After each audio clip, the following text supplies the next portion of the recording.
Actually, I think my favorite part is that he kept referencing him as a fat man. Yeah. Welcome everyone to Doran Park as we have a early evening matchup as the Hyannis Harborhawks are on the road heading off against the Bourne Braves. On the mound today for the Harborhawks is Jeremy Randolph going through their lineup. David Sunzel to lead things off. Braden Como in the 2 spot. Matthew Barefoot in the 3rd spot. In the 4th spot is Seth Gray. In the 5th spot is Pedro Pages. The 6th spot is Todd Lott. The 7th spot is Eric Rivera. The 8th spot is Tommy Jew. And to round up the 9 is Kyle Wilkie on the other side for the Bourne Braves. Fitzgerald is leading off. In the 2nd spot is Prado. In the 3rd spot is Trilio. In the 4th spot is Brickhouse. In the 5th spot is Lyle Lynn. In the 6th spot is Bredzel. In the 7th spot is Grilliella. In the 8th spot is Langer. And to round up the 9 is Johnson.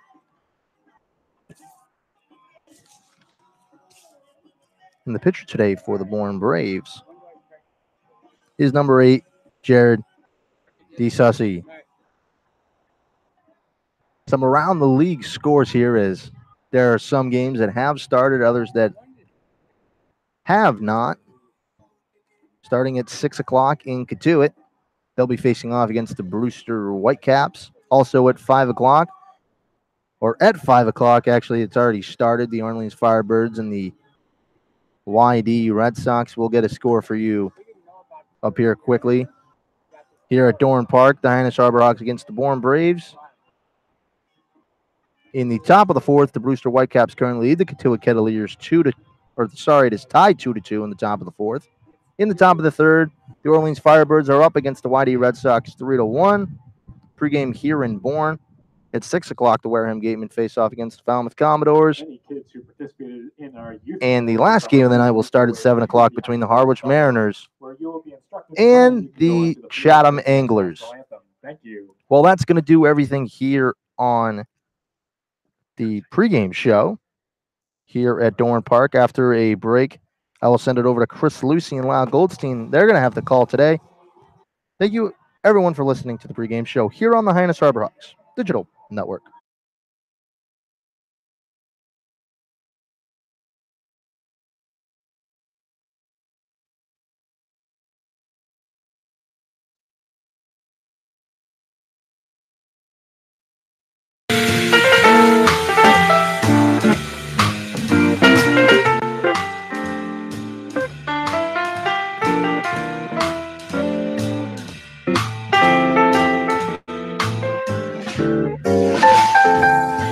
Magic Works Media copyright.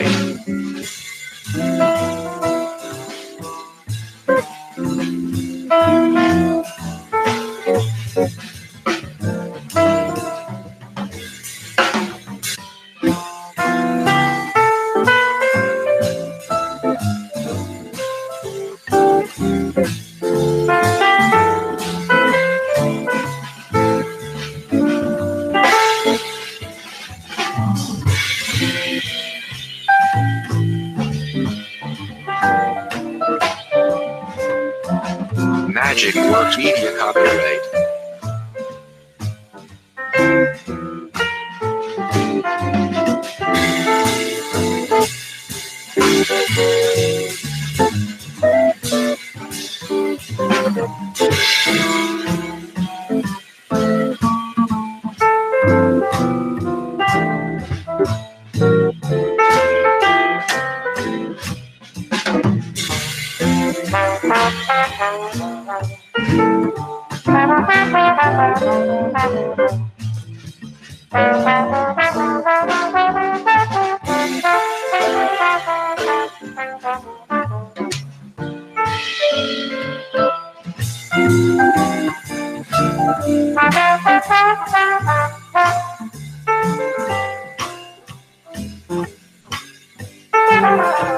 Magic Works Media copyright.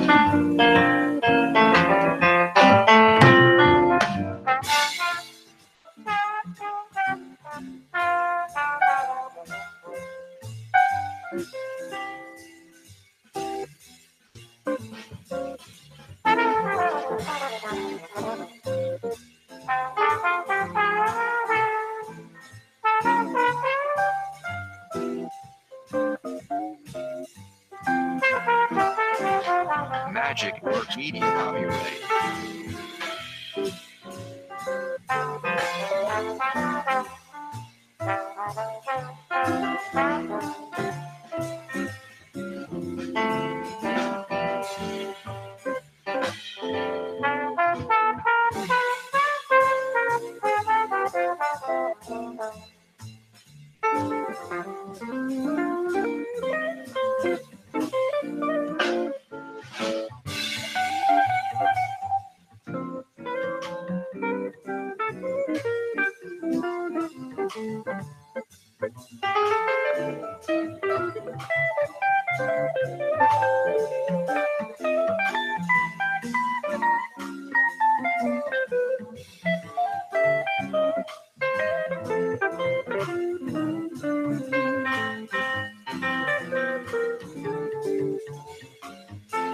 Magic Works Media copyright.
Magic Works Media copyright.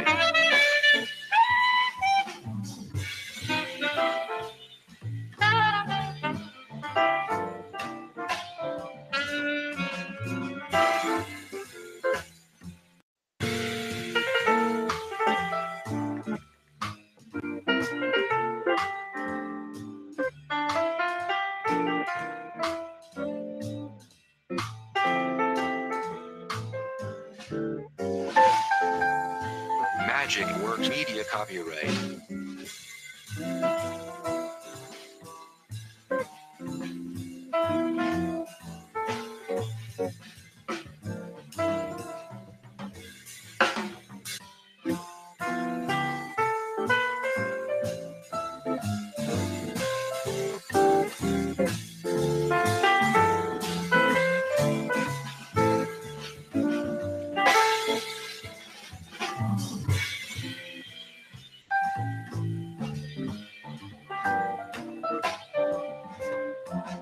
Magic Works Media copyright.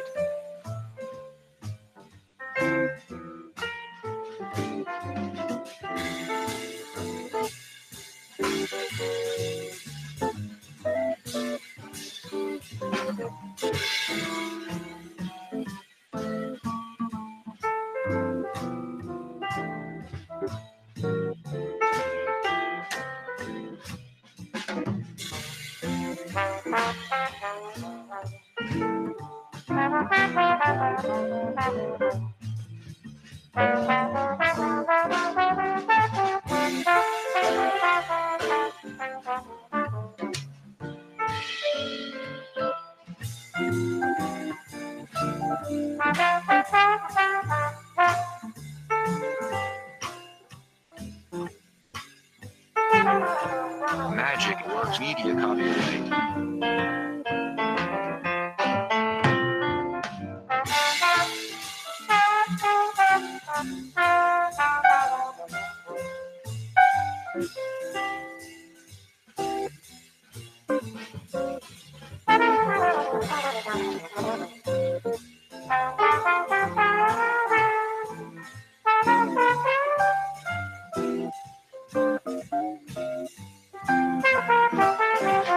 Magic Works Media copyright.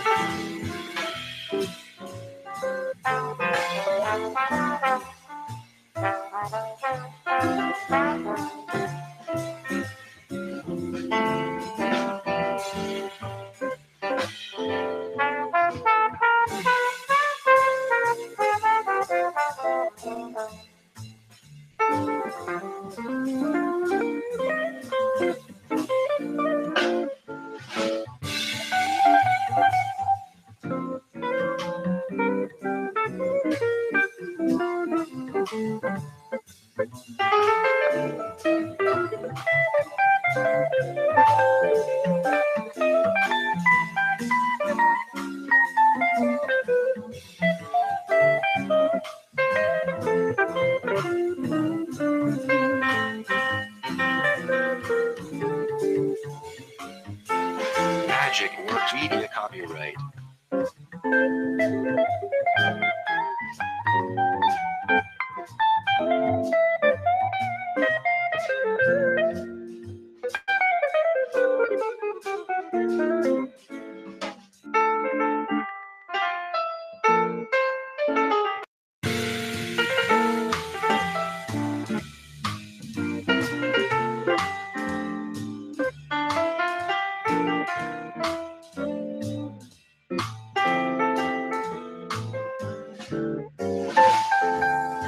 Magic Works Media copyright.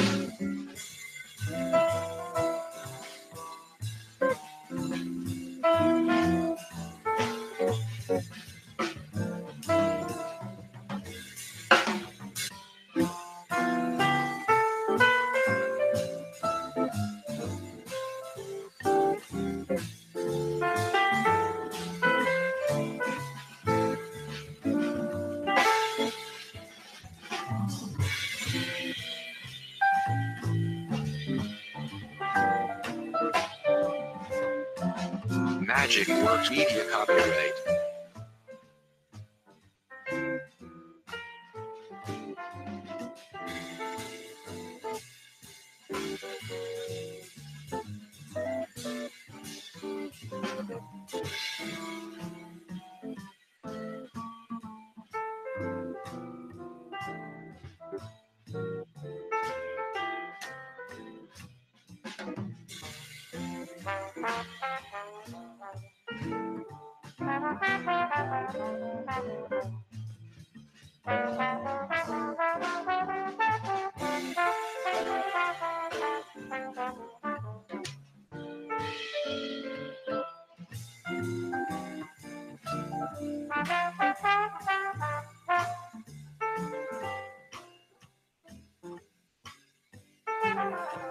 Magic Works Media copyright.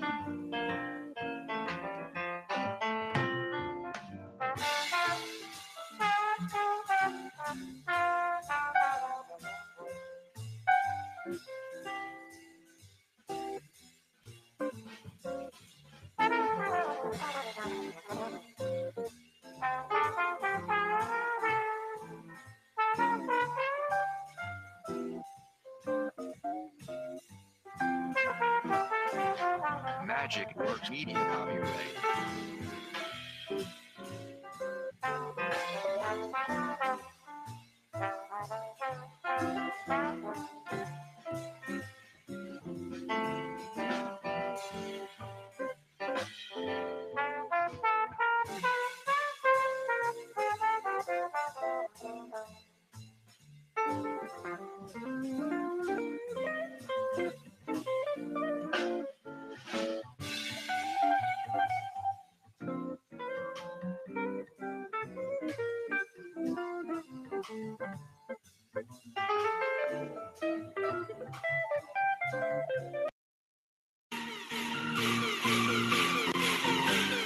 Time for lineups and first pitch on the Hyannis Harborhawks Digital Network.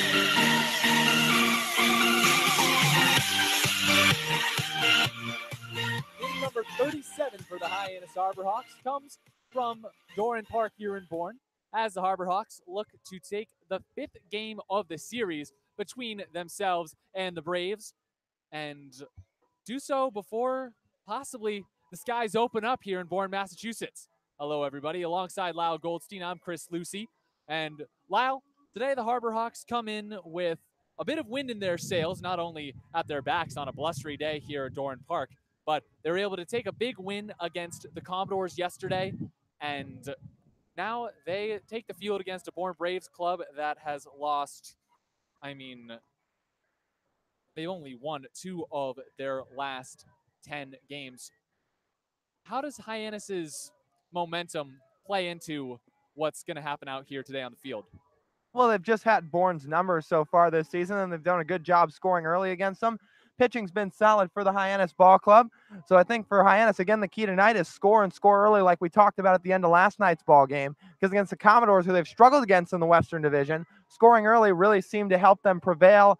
Their second win of the season over the Falmouth Ball Club last night. And against a Bourne team who they already have 4 wins against, more of the same formula. Score early and pitch well.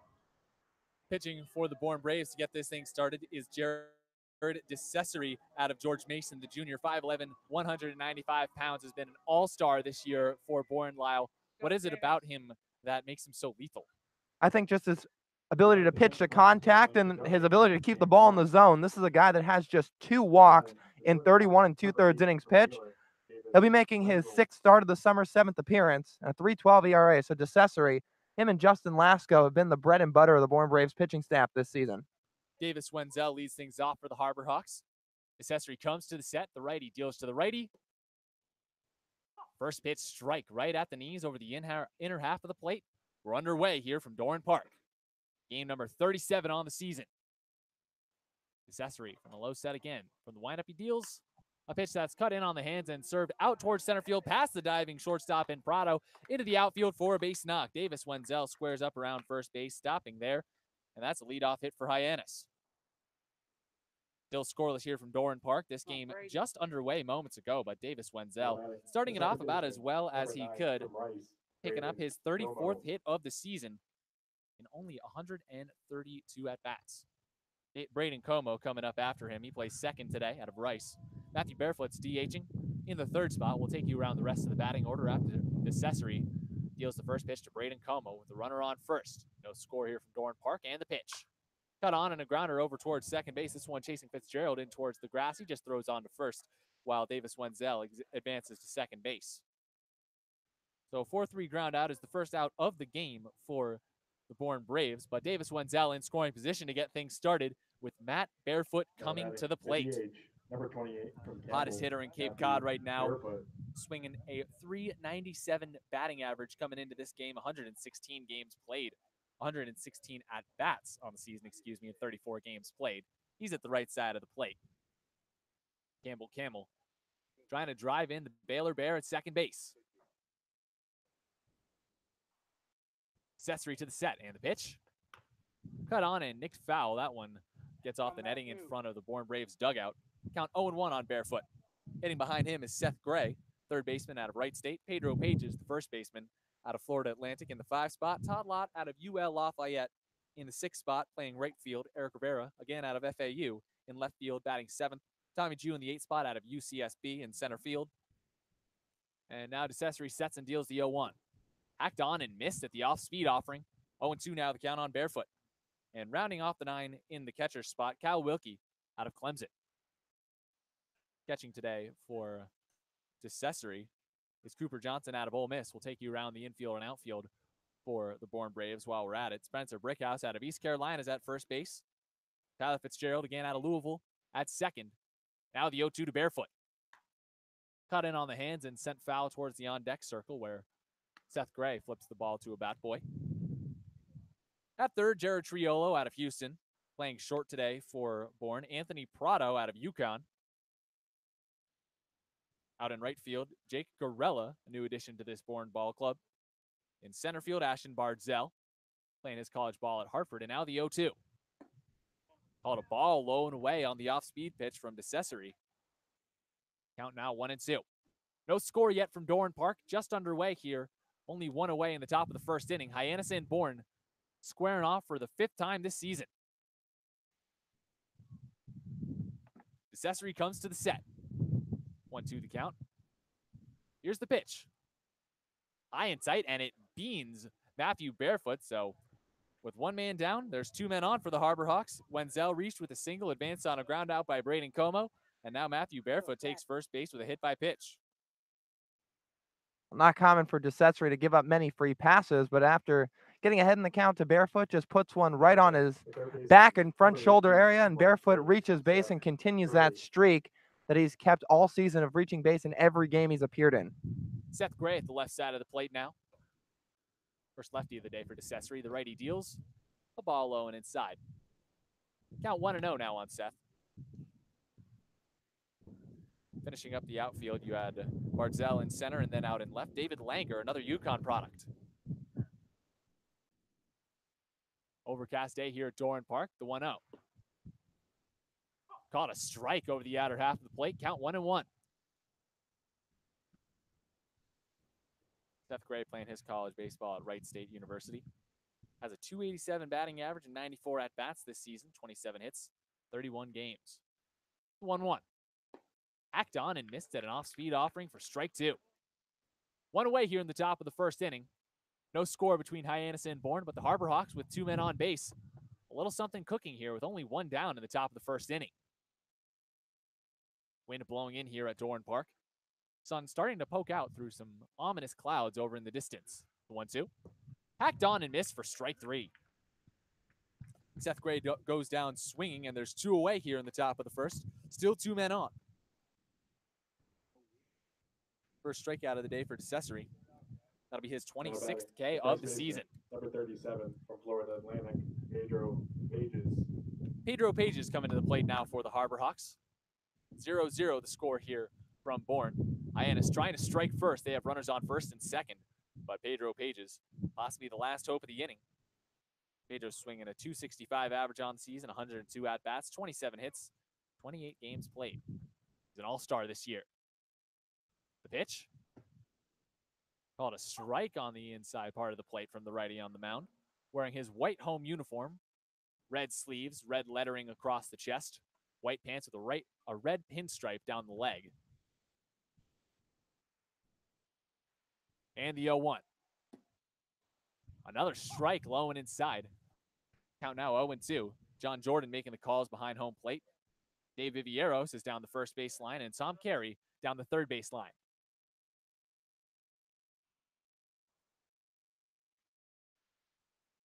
Terzer comes to the set. The 0-2 pitch. Ball 1 high and outside. A floating breaking ball just misses. The righty-righty matchup now 1-2. 2-strike count on Pedro. He's fighting to stay alive and keep this rally alive. Hyannis with runners on first and second. Still no score from Doran Park here in Bourne. But Hyannis trying to get on the board first. Here's the 1-2. Called a ball low and away. Terzer trying to paint corners here, not wowing anyone with velocity early on.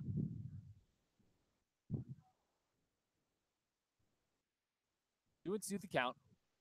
Everybody going, possibly, or not going, excuse me, on the next pitch, but taking leads off simultaneously. The 2-2. Hacked on and missed for strike 3. An appetizing breaking ball right there to Pedro Pages. Darts away from his bat. And the threat is finished here in the top of the first inning. A hit, and a hit batsman put 2 men on base, but the Hyannis Harbor Hawks are unable to capitalize on a runner in scoring position. They strand 2 men on, no errors, no runs across, and now we go to the bottom of the first inning. Tyler Fitzgerald, Anthony Prado, and Jared Triolo due up for Bourne. When we get back here on the Hyannis Harbor Hawks Digital Network, do not go anywhere.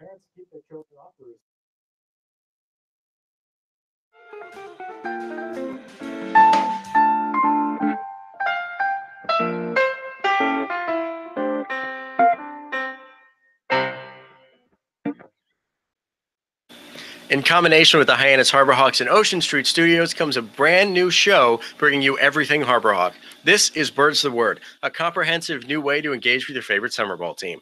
I'm your host, Harrison Myers, and every Thursday until the end of the 2018 Cape League season, we'll bring you everything Harbor Hawk. Interviews with players and coaches, behind-the-scenes tours, and stories you may not have heard about. Make sure you subscribe today so you don't miss any of the action.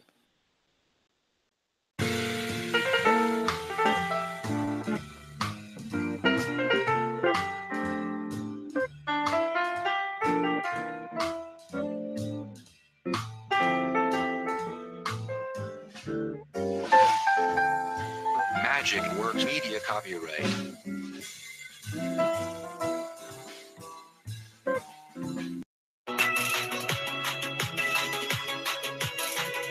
You're listening to the Cape Cod Baseball League on the Hyannis Harbor Hawks Digital Network. Let's get you back to the game.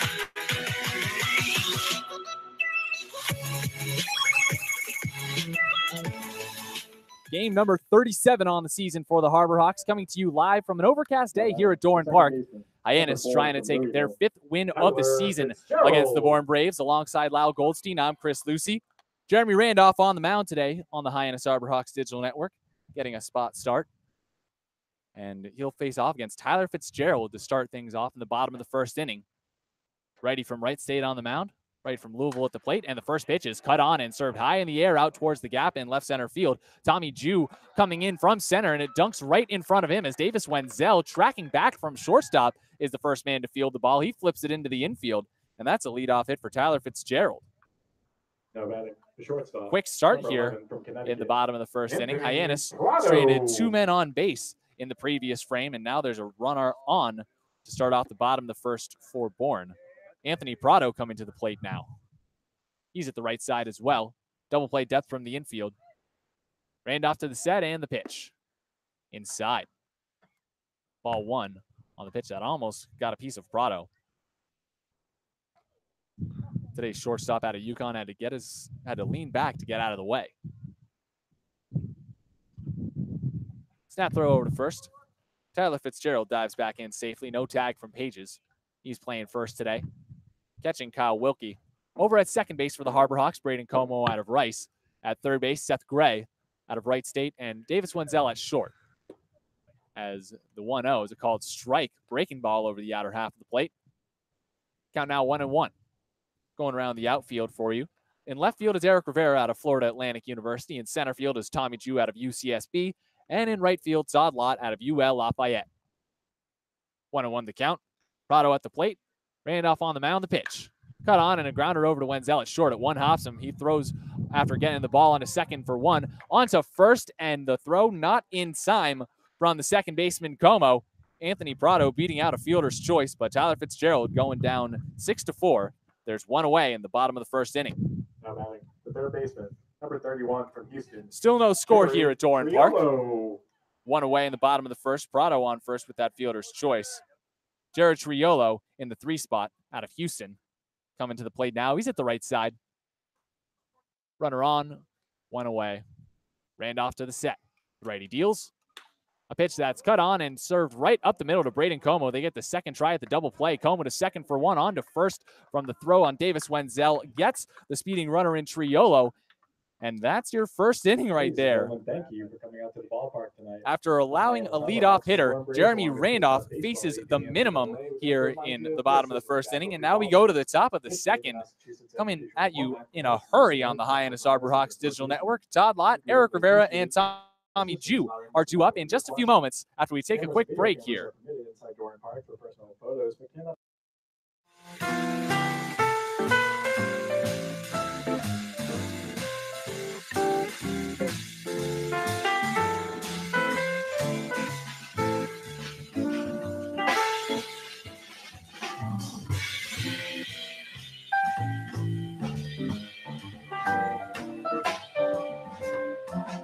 Magic Works Media copyright.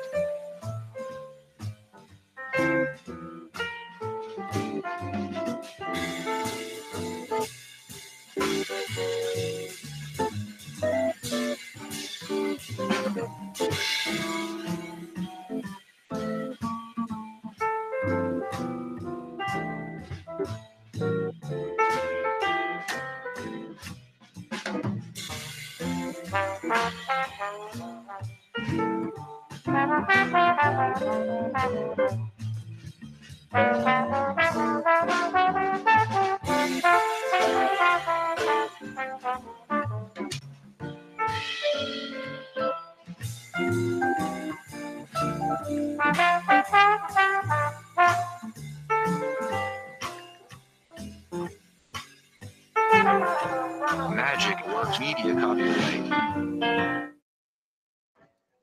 Back here on the Hyannis Harbor Hawks Digital Network alongside Lyle Goldstein, I'm Chris Lucey. The right fielder, number 25, Todd Lott, from Eric Louisiana, Rivera, Lafayette. and Tommy Jew due up for the Harbor Hawks to get things going here in the top of the second. 6, 7, and 8 against Jared DeCesare out for inning number 2. No score here from Doran Park quite yet. Todd at the right side of the plate, the righty DeCesare deals. Called strike over the outer half of the plate. 0-1 the count on Todd. The Raging Cajun has had a good deal of success out here on the Cape as the 0-1 is hacked on and missed for strike two, excuse me. 0-2 now the count. 295 batting average and 112 at-bats for Todd. 31 games played, 6 home runs to lead the Harbor Hawks. The 0-2. High and outside, ball 1. 1-2 now the count on Todd. Infield, outfield pretty much straight away.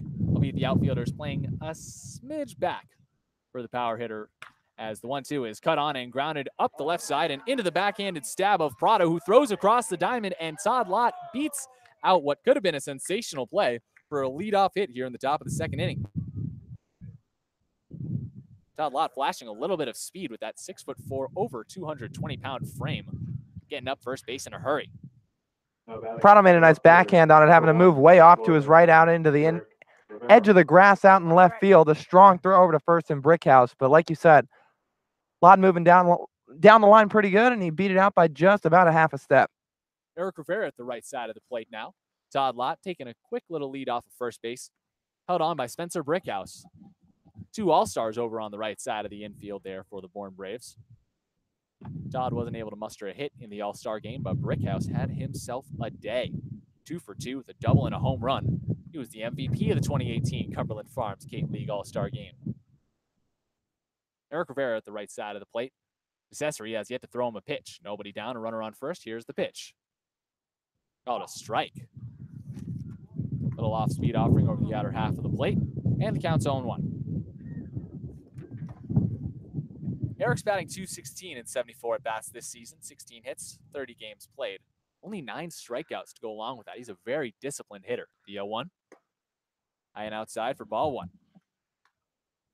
I mean, Eric, with 16 walks, when you're walking more than you're striking out, you're doing something right, whether or not you're batting in the lower 200s. Runner on first base is Lott. Still no score. 1-1 the count. The pitch. Cut on and grounded up the middle. That one, a hit and run. Fitzgerald tags as Todd Lott runs into second. Throw on to first, and that is a 4-3 double play here in the top of the second inning. And quickly, there's 2 outs.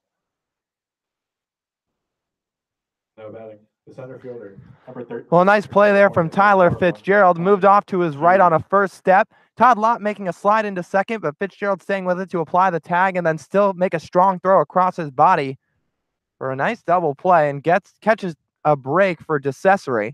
So off to a strong start here in this game. And the next pitch from DeCesare is a hack and a miss from Tommy Jew. Come on, Tommy. 0-1 the count on the center fielder out of the University of California at Santa Barbara. Swinging a .250 batting average coming into today. 68 at-bats in 22 games played. 17 hits. As the next pitch is cut on and popped up high in the air out towards left field. This one causes Prado to trip a little bit, the shortstop coming out, but he's called off anyway by the left fielder Langer, who makes the catch and retires the side 1-2-3 here in the top of the second inning. Nothing doing for either team on offense so far. Still a scoreless game out here in Doran Park, but the Braves bring up the heart of their order to try and change that in the bottom half of the frame. Spencer Brickhouse, Lyle, and Ashton Barzell, 2 up for Bourne. When we get back on the Hyannis Harbor Hawks Digital Network, don't go anywhere.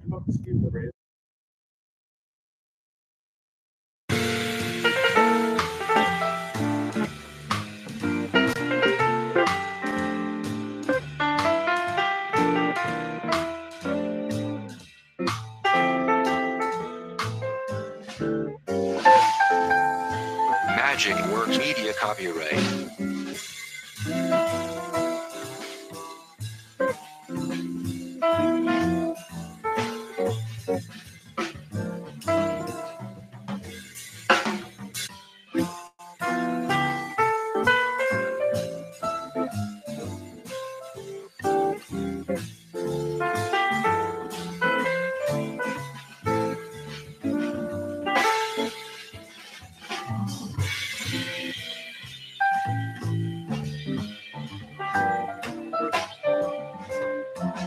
Magic Works Media copyright.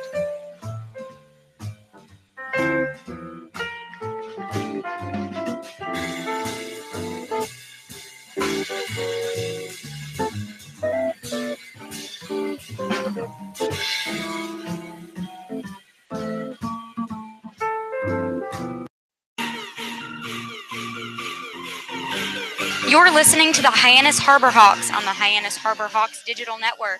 Now back to today's voices of the Hawks, Lyle Goldstein and Chris Lucey. Just flowing through the game here on the Hyannis Harbor Hawks Digital Network. 85 pitches were thrown over the first inning and a half in yesterday's game, a 9-7 win against the Falmouth Commodores. And today, only 31. So Lyle Goldstein and I are just trying to whiz you through this game as best as we can. I'm Chris Lucey. Spencer Brickhouse at the plate now. He's at the left side against the right-hander Jeremy Randolph. No score from Doran Park. The first pitch.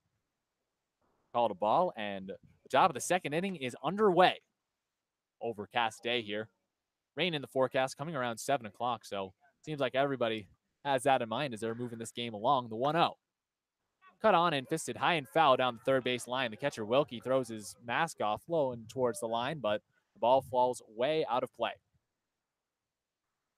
Count 0-1 on, or count 1-1, excuse me, on the All-Star Game MVP. Again, a 2-for-2 day for Brickhouse in the Cape League All-Star Game. A double, a home run, and 2 RBI. He's had himself one heck of a season out here on Cape Cod as Randolph comes to the set. The 1-1. Hacked on and missed for strike 2. Brickhouse now has to fight his way out of a pitcher's count.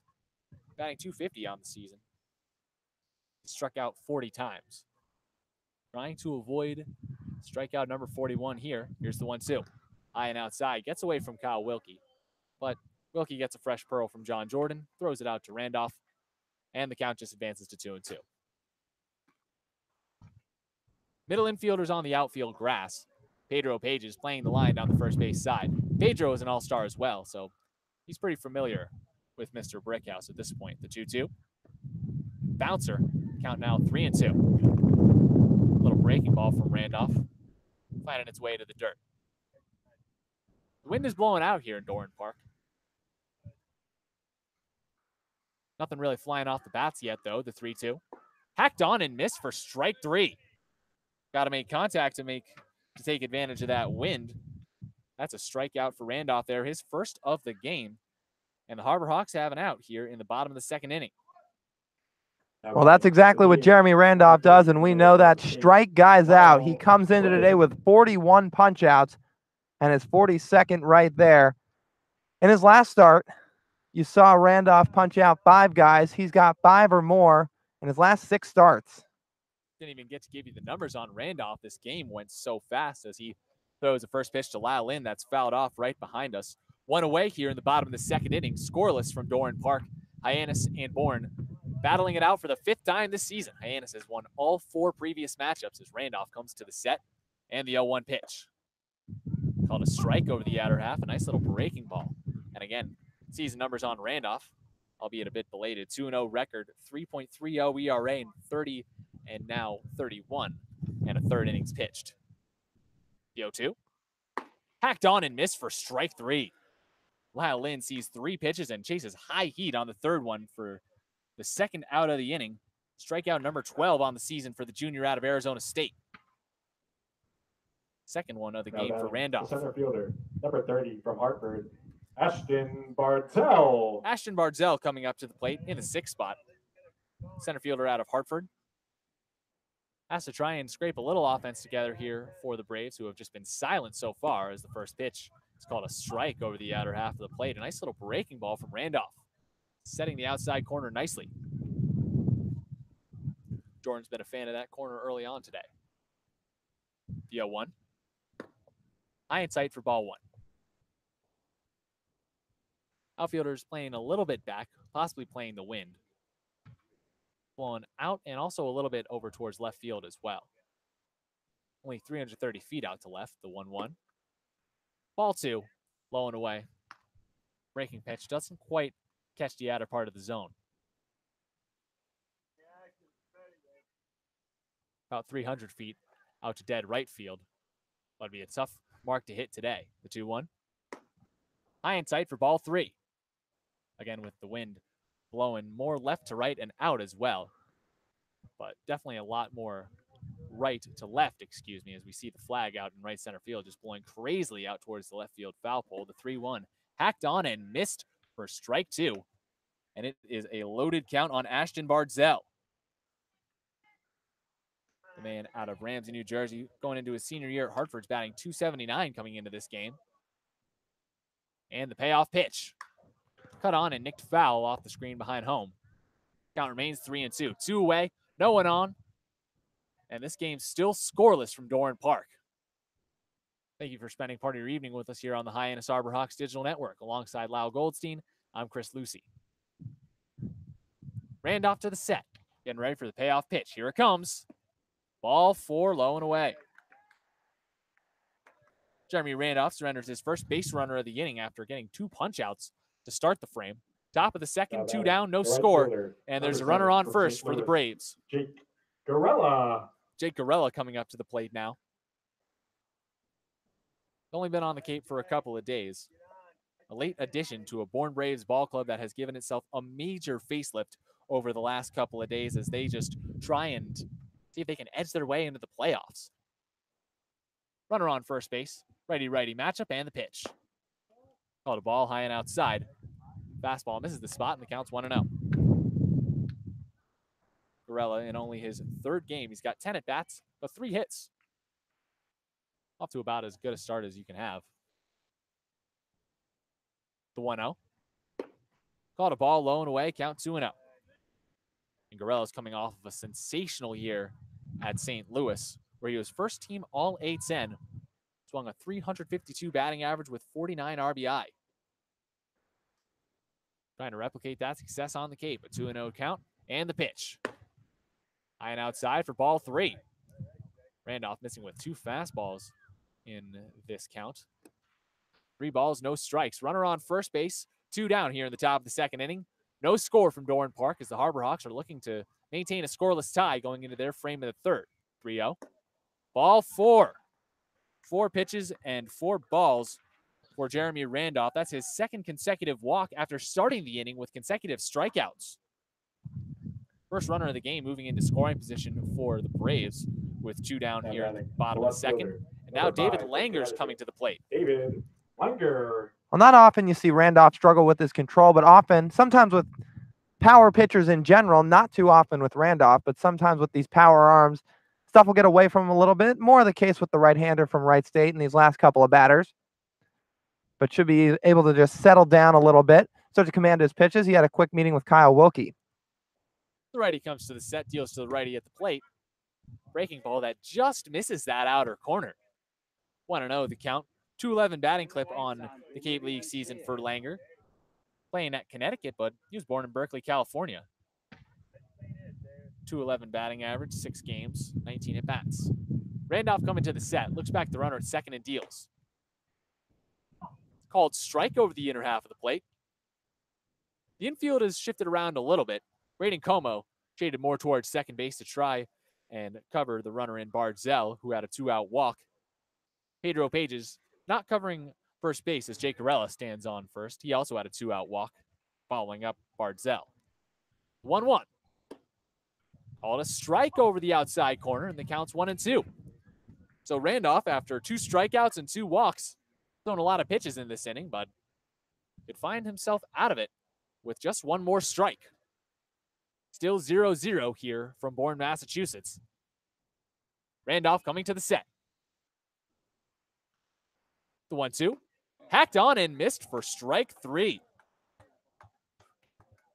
Randolph records 3 punch-outs in this inning, getting himself through it after a pair of walks. 2 men are stranded on base, no runners score. Game still tied at 0 going into the top of the 3rd inning, where the bottom and top of the orders due up for Hyannis.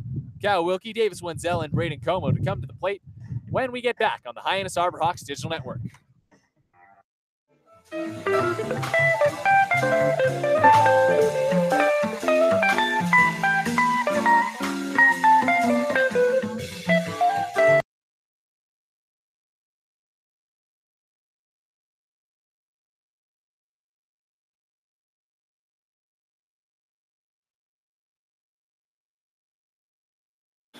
In combination with the Hyannis Harbor Hawks and Ocean Street Studios comes a brand new show bringing you everything Harbor Hawk.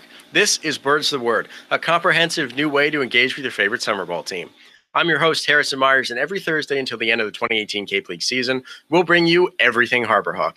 Interviews with players and coaches, behind-the-scenes tours, and stories you may not have heard about. Make sure you subscribe today so you don't miss any of the action. Thank you so much, Harrison. Back on the Hyannis Harbor Hawks Digital Network, I'm Chris Lucey. Be sure to catch Harrison's podcast, Bird is the Word. He has his 3 stars of the week every week, and plenty of behind-the-scenes interviews as well. Be interesting to see who the 3 stars of the week are this week, as Todd Lott finally getting back on the board with a home run after a prolonged absence from the deeper recesses of McKeon Park. Had a 15-game homerless streak snapped last night as the Harbor Hawks come up for their ups here in the top of the 3rd inning. Kyle Wilkie, Davis Wenzel, and Braden Como due up. Still no score from the ballpark out here in Bourne. Now batting the catcher. What was 14, an overcast day earlier has now broken up a little bit. Sun coming out, despite forecasts of rain starting possibly anywhere from 7 to 8 p.m. Baseball weather still reigning supreme out here on the Cape as the first pitch to Kyle Wilkie is cut on and skied high in the air out towards right center field. Barzella and Garella tracking towards it, but Barzell, the center fielder, makes the catch in the right center field gap, and Kyle Wilkie is retired for out number 1. Jared DeCesare moving quickly. All these ball players trying to at least play their cards right, get through as much of this ball game as they can before the weather is suspected number 8 to get bad. And I'm not saying you can speed up a ball game, but if these guys have found some kind of formula to do so, I wouldn't be surprised. Pitch. Call it a strike inside. Davis Wenzel behind in the count now, 0-1. Still scoreless here from Doran Park, and the pitch. Called a ball low and away.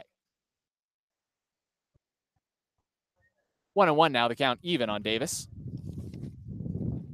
Davis, the Baylor Bear, playing his college ball out at Baylor in Texas as he skies the 1-1 pitch foul. Batting .252 on the season, has 131 at-bats to lead the Harbor Hawks in 33 games played. 33 hits to go along with it. 18 walks to lead the Hyannis Ball Club. Now the 1-2 pitch from DeCesare. Cut on and laced high and fouled on the left field line. It gets out of play in a hurry. Close to 330 feet sign out in left field. The wind blowing pretty much everything that way. The flagpole out in left center field. Still moving from right to left towards that left field foul pole.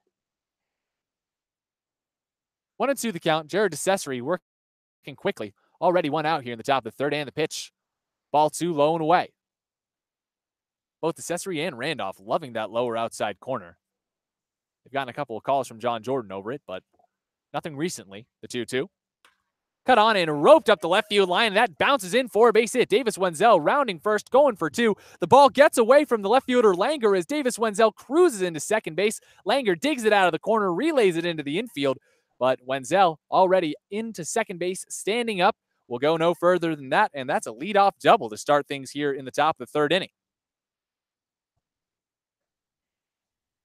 Wenzel gets a fist bump from Bobby Melly, the first base coach for the Harbor Hawks, as the former Harbor Hawk comes out to take his shin guard and his elbow guard. Bobby played first base for Hyannis for 3 seasons. Draft pick out of the University of Connecticut, picked in the 24th round. Spent a little bit of time in the Tampa Bay Rays system. Lineup turning over for the Harbor Hawks now. And Braden Como, actually the second man in the order. Lineup turned up already as he skies one foul down the right field line. Cal Wilkie was the first out of this inning. Davis Wenzel reached with a 1-out double. Not leading off the inning, excuse me, as just scribbled the wrong entry in my scoreboard. Scorebook. Still zeros on the scoreboard. Hawks and Braves underway on the Hyannis Harbor Hawks Digital Network.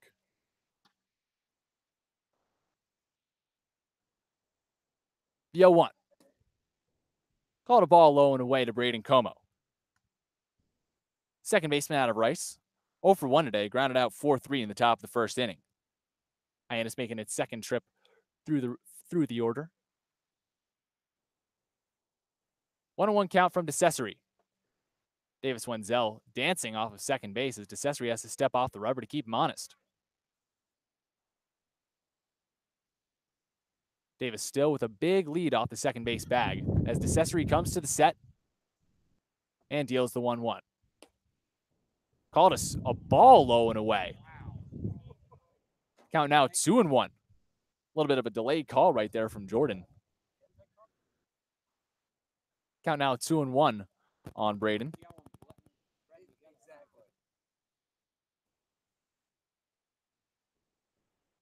Still scoreless from Doran Park. 2-1. All three low and away. DeCesare trying to spot that outside corner with his breaking pitch, but just can't find the zone. 3-1 the count. Runner on second base and Davis Wenzel with one away here in the top of the third inning. Hyannis trying to break a scoreless tie. 3-1 pitch. Caught on and grounder right up the middle. Back to DeCesare on the mound, who catches Davis Wenzel in a pickle between second and third base. Tyler Fitzgerald, the second baseman, with it now. He throws on to the third baseman and Triolo, who applies the tag. Braden Como safe at first on the fielder's choice, but Davis Wenzel tagged out for the second out of the inning. Braden Como again going over to first base. Davis Wenzel's double wasted. Now no runners in scoring position for the Harbor Hawks. Matt Barefoot coming up to the plate. Matt was hit by a pitch in his first plate appearance.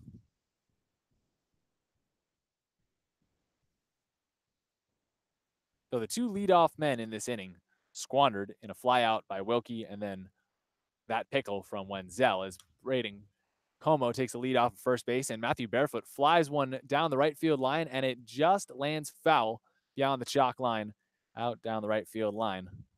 Dave Vivieros making the call.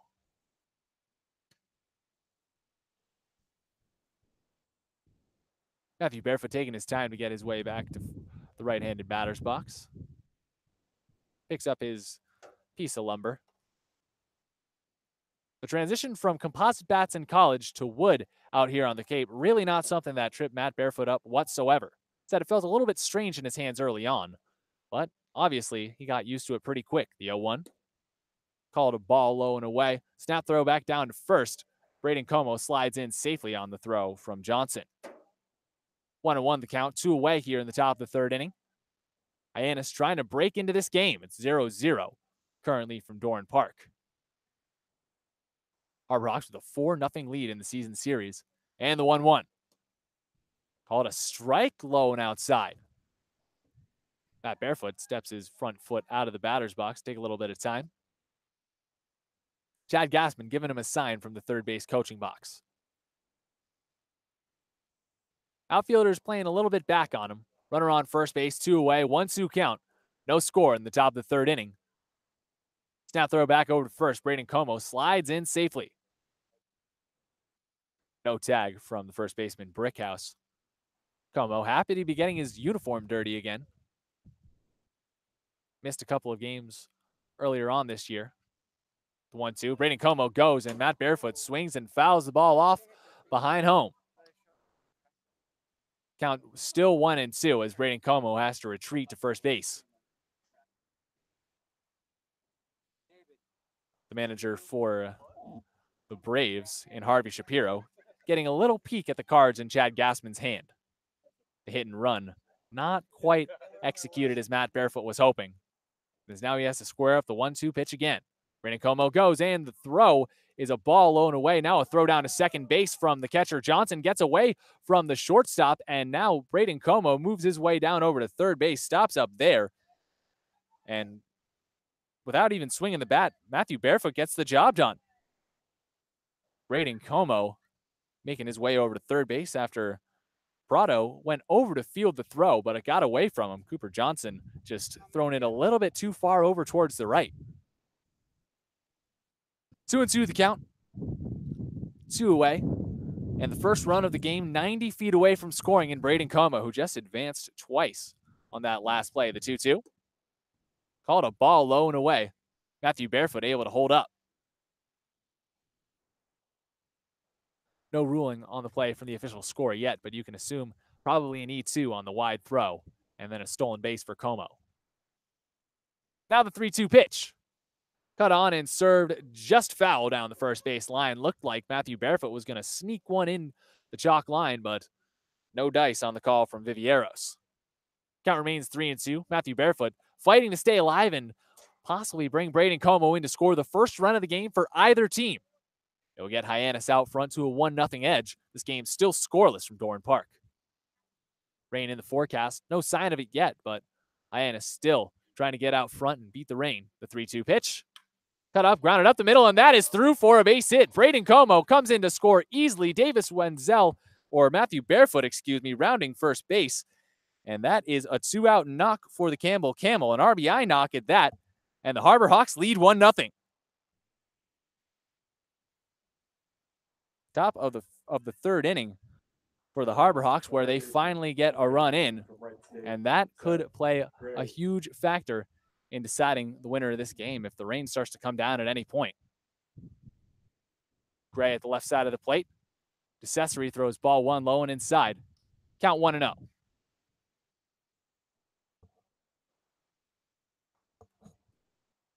Seth is 0 for 1 today with a strikeout. Matthew Barefoot with a 2-step lead off of first, as the 1-0 is cut on and missed for strike one.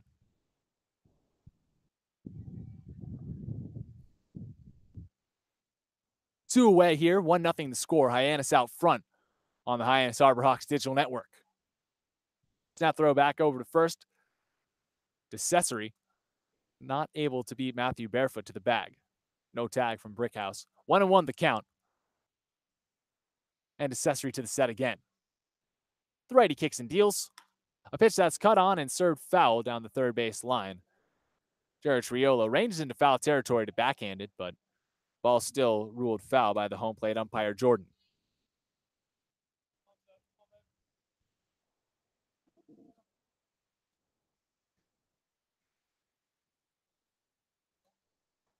Seth Gray looking for his second hit in 4 at-bats as he swings on the 1-2 and sends it high down the right field line, but right to the waiting right fielder in Garella, who gloves the ball for out number 3 here in the top of the third inning.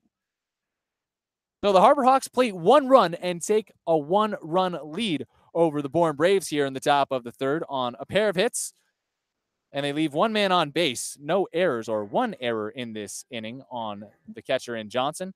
Now we head to the bottom of the third. Cooper Johnson, Tyler Fitzgerald, and Anthony Prado due up when we get back here on the Hyannis Harbor Hawks digital network.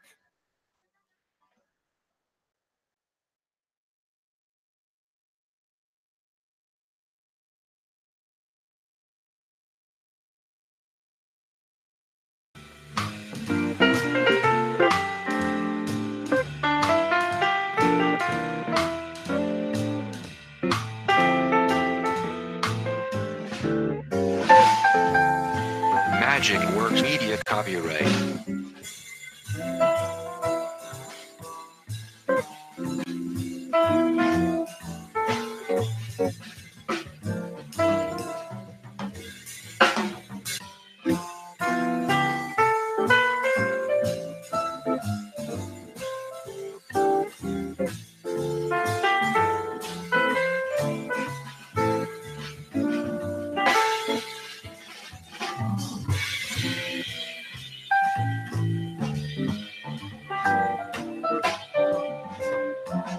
Magic Works Media copyright.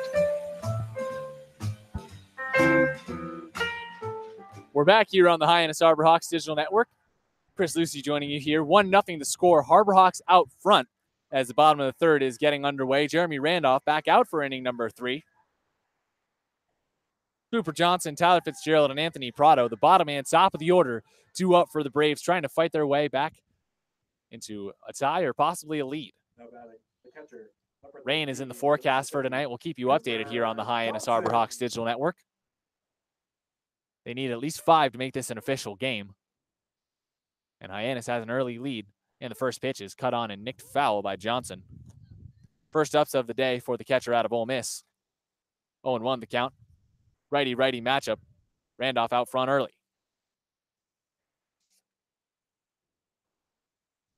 Randolph comes to the set. The 0-1. Called another strike inside, just around knee level. 0-2 the count. Middle infielders playing on the outfield grass a little bit. Pages and Gray, the first and third baseman, straight away. The 0-2. Hacked on and missed for strike 3. Cooper Johnson goes down to start the bottom of the third inning, and that is the 4th strikeout of the game for Jeremy Randolph. The righty out of Wright State has been dealing all season long. How about 45 strikeouts on the campaign for Jeremy Randolph? An outstanding season for him. And now Tyler Fitzgerald, the top of the order, due up for the Bourne Braves. 1 away here in the bottom of the third inning. Righty-righty matchup. And the pitch. Cut on and served high in the air out towards left field. That one dinks in front of Eric Rivera for a base knock. Fitzgerald squares his way around first base, stops up there, and that's a 1-out knock in the bottom of the third inning. Hyannis still out front 1-0. Definitely the knock that Fitzgerald was looking for. He's now 2 for 2 on the day. Had been in a 3 for 23 skid coming into today. 7 strikeouts in that stretch as well.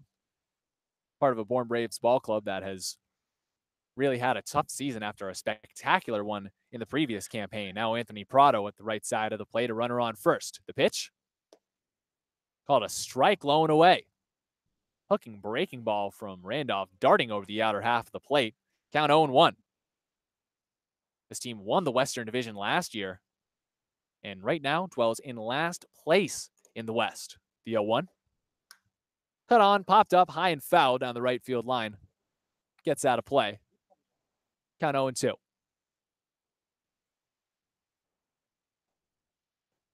1-2 now the count. Runner on first base is Fitzgerald. He has a 2-step lead off of first base. Pedro Pages, the first baseman, fluttering his glove. And the snap throw over to first base. Fitzgerald dives back in safely. Anthony Prado coming off of a spectacular season at UConn. He's on the all-regional team in the Conway Regional this year. The 0-2. High in sight for ball 1. About eye level with the off-speed offering from Randolph. Count now 1-2. Still 1 away here in the bottom of the third. The Harbor Hawks out front 1-0. And again, this Bourne team that last year won the Western Division is in the bottom of the West right now. The 1-2. Cut on and nicked foul behind home. Count remains 1-2. And this is a team that won its last championship back in 2009, so dying to reach the top of the league again. And they've shown over the last couple of days, making 6 transactions in the last 6 days to try and light a fire under this ball club coming into the playoffs. Snap throw back over to first base. Tyler Fitzgerald dives in safely below the tag of Pages. And Fitzgerald back with a 2-step lead. Pedro still holding him on. Snap throw over to first again. Another tag, and Fitzgerald called safe again. Middle infielders at double play depth. No doubles defense from the Harbor Hawks, trying to defend this 1-run lead here in Bourne. Harvey Shapiro, a veteran manager for the Braves. Certainly no stranger to winning out here in Cape Cod. The 1-2. Called a strike 3 over the outer half of the plate. Got him looking. And that's strikeout number 5 on the game for Jeremy Randolph. 46 on the season now for the righty out of Wright State. The third baseman, number 31 from Houston, Jared Triolo. 2 away here in the bottom of the third inning. Jared Triolo coming up to the right side of the plate.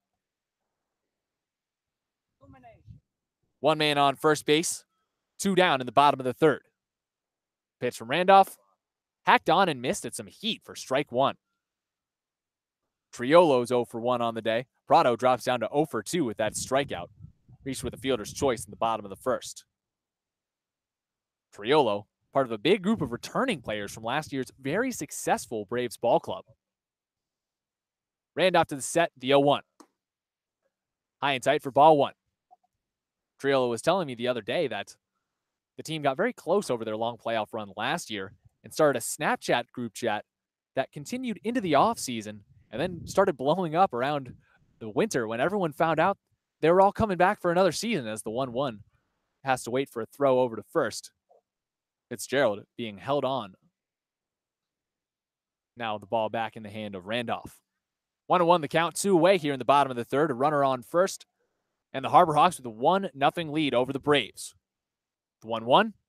Hacked on and missed by Triolo for strike 2. 1-2 the count. Nice little breaking offering right there from Randolph. But it's just funny how baseball works. You have a core group of guys from a Western Division champion last year, and they just haven't really been able to conjure the same magic. They've only won 15 games here. The 1-2. Cut on, nicked foul behind home. Count 1-2. 15 games as now we're on game number 37. This Braves ball club 6 points out of a playoff spot in the Western Division. And this is a big one for the Harbor Hawks here. They want this game. If they can win today, Hyannis clinches a playoff berth for the first time since 2016. Another snap throw back over to first base. Diving in safely, Triolo. Check that. That is Fitzgerald over at first. Fitzgerald with another big lead. 1-2 the count. Randolph to the set. The pitch to Triolo is a ball. Snap throw over to second base as Fitzgerald takes off. He slides in safely as the throw hops way in front of Braden Como. And that's a runner on second base and a 2-2 count. 2 away here in the bottom of the third inning, but things getting a little bit interesting again on Randolph. He has a runner in scoring position, but a pitch away from his 6th strikeout of the game. The righty comes to the set. Deals to the righty at the plate. High and outside for ball 3. A loaded count. Already a runner in scoring position. Fitzgerald is able to get over there with the stolen base. He reached with 1 out with a single. There's 2 away now. The Harbor Hawks trying to hold on to a 1-0 edge here from Dorn Park. And the pitch cut on and just nicked foul towards the Harbor Hawks on deck circle. A nice hooking breaking ball right there to Triolo. But the infielder out of Houston able to just get a little piece of it to stay alive. 3-2 count remains. An overcast day here from Dorn Park. Wind blowing around. Both ball clubs trying to fit this game in before rain in the forecast starts falling.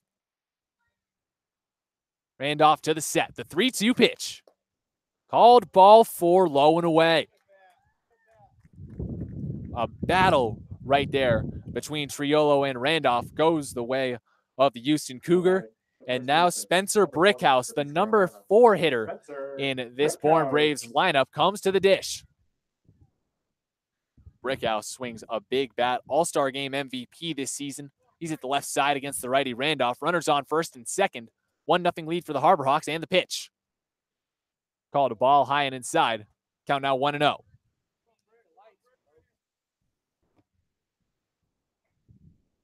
Brickhouse on the day. 0 for 1 with a strikeout. 1 of 5 for Randolph. Looking for anything, strikeout or on the ground, to get out of this inning. 1-0 pitch. Cut on and served foul behind home. Count now 1-1. 46 pitches already on the day for Randolph. He's through 2 2/3 innings, trying to get a full 3 in. 1-1 the count. Runners on first and second. Outfielders playing back. Infielders likewise. Davis Wenzel, the shortstop, over towards second base to hold on the runner. The 1-1 cut on and grounded over to Pedro Pages at first. He chests it up, calls off his pitcher, steps on first base himself to retire the side, and the threat in the bottom of the third inning is extinguished. Hyannis maintains a 1-run lead going into the top of the fourth. On a hit and a walk, 2 men are stranded. No runners come to score. And this game still a 1-0 ball game in favor of Hyannis as Pedro Pages, Todd Lott, and Eric Rivera, the 5, 6, and 7 hitters, are due up for Hyannis when we get back on the Hyannis Harbor Hawks Digital Network.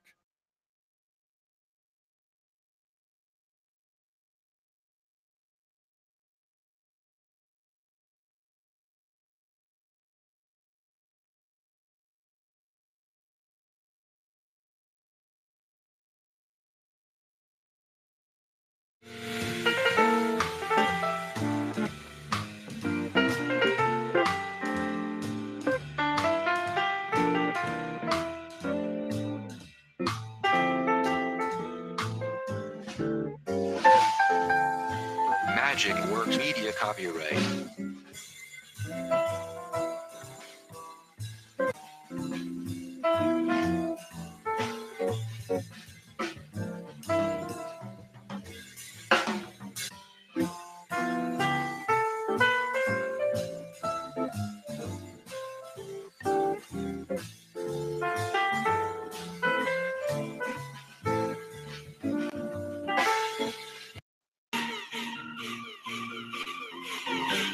You're listening to the Hyannis Harbor Hawks on the Hyannis Harbor Hawks Digital Network.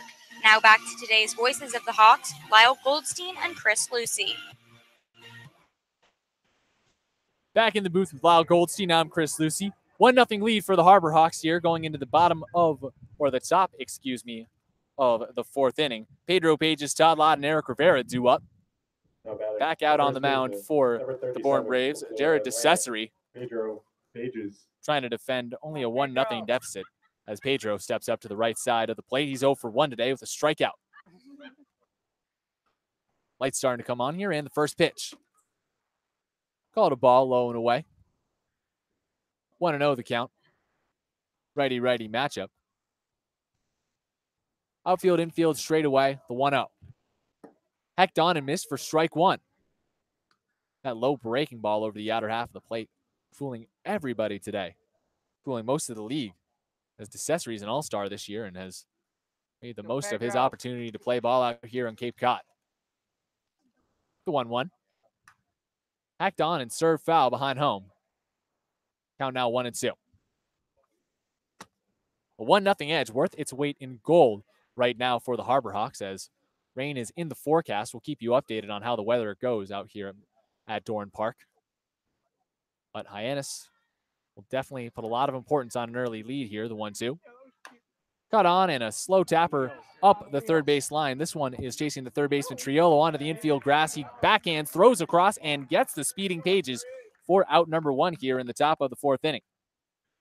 And Lyle, you've talked about it a lot for this ball club. An early lead has been something that has really built the Harbor Hawks' confidence all season long, as Todd Lott steps up to the plate, 1 for 1 today.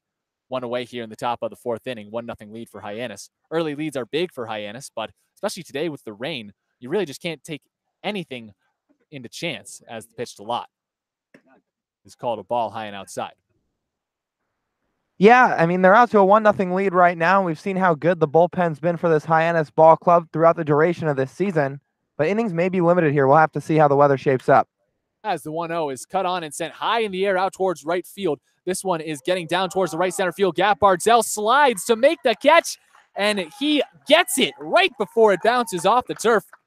Todd Lott, tip your hat to Ashton Barzell, robbing a hit in the right center field gap, and there's 2 away here in the top of the fourth. Well, nice play by Barzell, and we've seen him cover a lot of ground in the 4 and under a half games so far this summer. And right there, he's moving off to his right, gets a good jump on it, slides and takes it right off the carpet right at the end. Glove just above the shoe tops. And nice play by the Hartford product and Barzell. And the first pitch to Rivera, called a ball low and away. Count 1-0 on the left fielder out of Florida Atlantic. If you talk about someone who's had a bit of bad luck with where the ball has landed, the 1-0. Called a strike high and outside.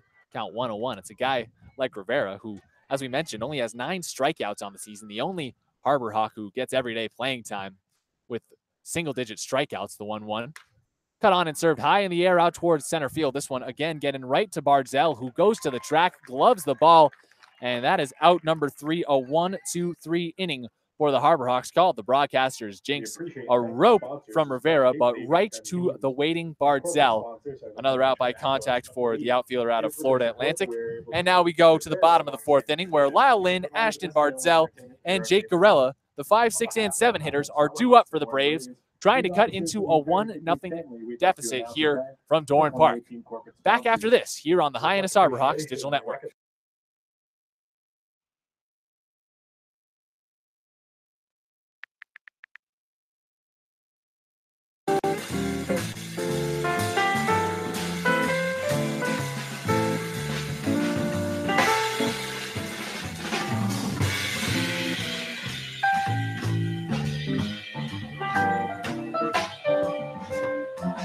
Magic Works Media copyright.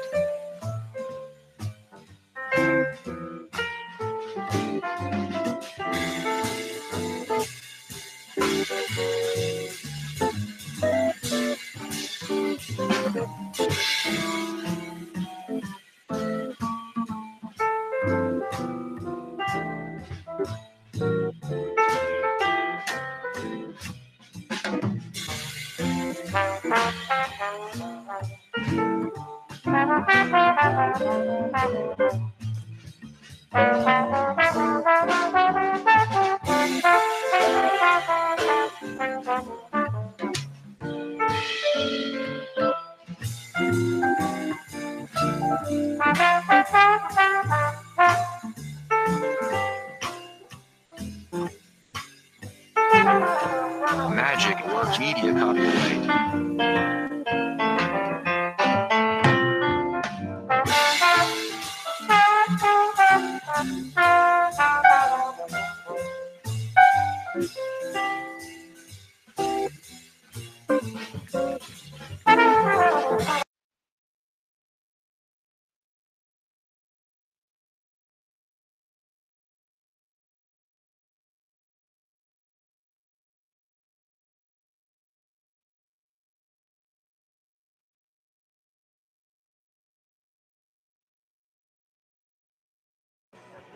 Back here on the Hyannis Harbor Hawks Digital Network alongside Lyle Goldstein, I'm Chris Lucey.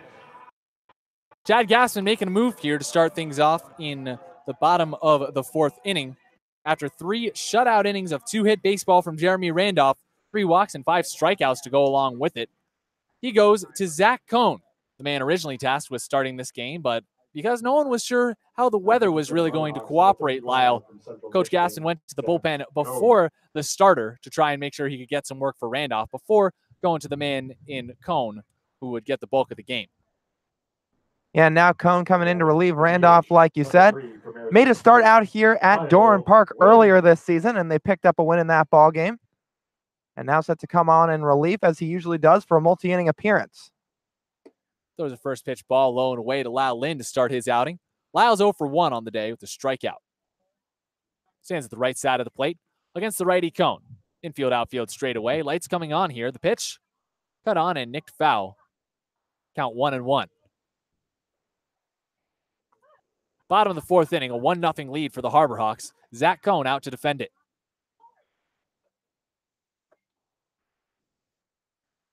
The righty from Central Michigan to the set. He deals. Ball 2, low and inside. 2-1 now the count. Lyle Lynn playing his college baseball at Arizona State. And Cohn coming to the set. The 2-1. Called a ball low and away. Count now 3-1. And more numbers on Cohn just as his season is wound on. He's come out of the pen. He's been a starter for Hyannis. He's been in 7 games, started 2, this being his 3rd start. The 3-1. Hacked on and missed at a fastball for strike 2. Loaded count now. Nobody away here in the bottom of the fourth inning. 1-0 lead for the Harbor Hawks. Lyle Lynn has to fight to stay alive. Cohn comes to the set. The 3-2 pitch. Ball 4. Full count walk right there to Lyle Lynn to start off things for the Bourne Braves here in the bottom of the fourth. Still no score for Bourne. Hyannis has 1 run. 1-0 the lead. Now batting the center fielder, And 30 from the rest of the line on Cohn, he's got 22 2/3 innings pitched on the season. 1-1 record of 5.16 ERA, 26 strikeouts to go now with 17 walks. Ashton Barzell at the right side of the plate now with the runner on first and Lynn. The pitch, called a ball high and outside. Count 1-0. And Cohn with a good fastball in the low to mid-90s and has used it well this season. Like you mentioned, 26 strikeouts and 22 2/3 innings pitched. 1-0 the count. Righty-righty matchup. The pitch cut on and sent over to Davis Wenzel, a 1-hopper. He throws on to second to get 1. Relay to first.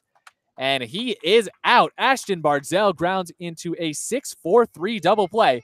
And there's 2 away here in the bottom of the fourth inning. The right fielder, number 7 from St. Louis, Jake. And Cohn getting some help from his defense, just what the doctor ordered right there. An easy Sunday hop to Davis Wenzel right at short, an easy flip to Como at second. And the rest is history. Clears the bases for the Central Michigan right-hander. Brings up a righty at the plate, and Jake Garella, who swings at a first pitch strike. Misses it too. 0-1 the count. Garella walked in his first at-bat of the game, only his 4th game on the Cape. A late addition to a Braves ball club that's reinvented itself as the 0-1 pitch is high and tight for ball 1. No ball player really a fan of the weather you have out here today, but Gorella certainly not, for more reasons than just the fact he loves to lace up his cleats as the 1-1 is low and away. Count now 2-1. Gorella has a very interesting major down at St. Louis. He's a flight science major. Not even 22 years old yet. Already has his pilot's license, the 2-1. Cut on and sent high and foul down the first base line out of play. And all pilots know weather like this, not only not very aesthetically pleasing for a flight, but also a bit difficult as well. And that's one everyone knows if they've ever experienced turbulence in an airplane. 2-2 the count, the pitch. Ball 3 way high in sight. Jackknifes Gorella, who has to get out of the way. Loaded count, 2 away here in the bottom of the 4th inning. 1-0 the score. Harbor Hawks out front trying to keep it that way. Zach Cohn comes to a low set. The 3-2. Cut on and served out towards right center field. It dunks right down, but Tommy Ju tracks it down, leaps, and makes the play full extension to get the 3rd out of the bottom of the 4th inning. Attention parents, we ask that you please keep your children off. 1 walk, no hits, nobody left on base after the 6-4-3 double play to Ashton Bardzell. Bottom of the 4th inning goes without any score. Harbor Hawks still lead 1-0 going into now the top of the 5th inning, where Tommy Ju, Kyle Wilkie, and Davis Wenzel are 2 up for Hyannis. We'll have that for you when we get back on the Hyannis Harbor Hawks Digital Network.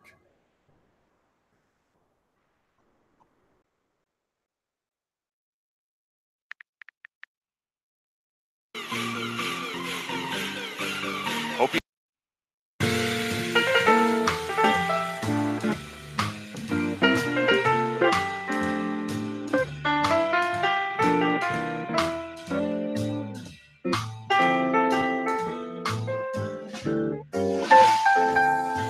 Magic Works Media copyright.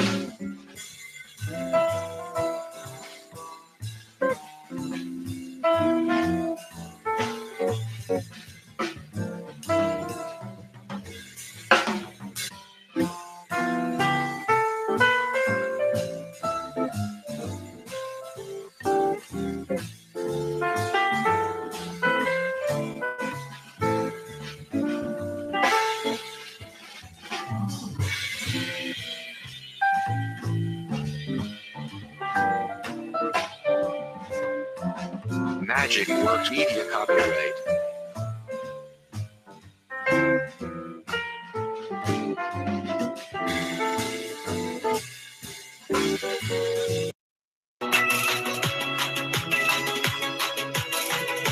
You're listening to the Cape Cod Baseball League on the Hyannis Harbor Hawks Digital Network. Let's get you back to the game.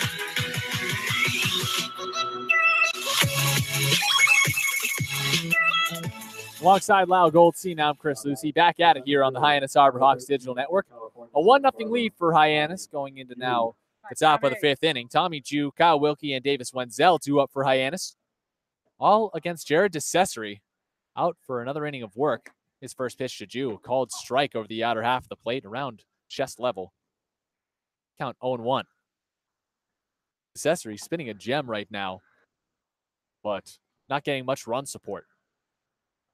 The 0-1 pitch. Another called strike over the outer half, and the count 0-2. Only 4 hits on the day for the Harbor Hawks, but Hyannis with 1 run to show for it. Only 2 hits for the Bourne Braves. We're just trying to stay relevant in the Western Division playoff picture right now. The 0-2. Cut on and missed for strike 3. The All-Star DeCesare brings Tommy Ju spinning on that 3rd strike right there. And there's 1 away here in the top of the 5th. And DeCesare just continuing to do a good job keeping these Harbor Hawks hitters off balance. Right there, Tommy Ju, a culprit of an off-speed pitch, chase right through it. Now Tommy 0 for 2 on the day. Kyle Wilkie's 0 for 1. He's at the right side of the plate, and he clubs the first pitch he sees over to the shortstop in Prado, who backhands, throws across the diamond, a 1-hopper to Brickhouse, who gloves it for out number 2. So now 2 0 for 2s for both Ju and Wilkie. 2 away here in the top of the 4th inning. The game's speeding by. Davis Wenzel coming up to the right-hand side of the plate. Triple and a homer away from the cycle. He's got a single and a double early on here. Light's starting to come on here from Dorn Park. Only an hour and 13 minutes into this thing. We're 2/3 of the way through the top of the 5th inning. Jared DeCesare working quickly. Here's the pitch. Called a ball. Low and away on the breaking pitch. 1-0 the count. Righty on righty matchup. Infield, outfield pretty much straight away. Albeit the outfielders might be chugging back a little bit. The 1-0. Called a ball in the dirt. Count now 2-0. Davis Wenzel not scorching the league with his batting average, only at 251, but the 1-0. Cut on and popped up high in the air towards the left side of the infield. This one chases Triolo into foul territory. The third baseman makes the play, fighting off the wind, and the side retired once again in consecutive innings for Hyannis. 1, 2, 3. No runs, no hits, nobody left on base. Hyannis' 1-0 lead intact now going into the bottom of the 5th inning. David Langer, Cooper Johnson, and Tyler Fitzgerald due up for the Bourne Braves. 8, 9, and 1 hitters when we get back on the Hyannis Harbor Hawks Digital Network.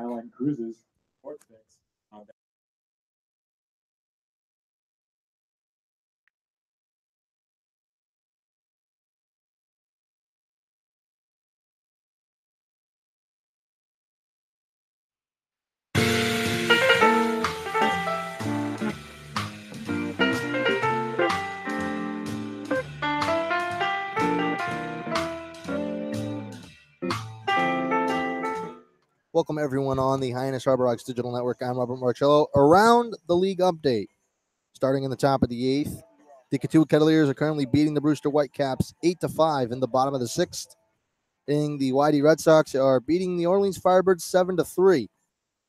Here at Bourne is 1-0 in the bottom of the 5th. It is tied between Wareham and Falmouth 1-1. And just starting in Chatham, there is no score. We'll be right back here on the Hyannis Harbor Hawks Digital Network.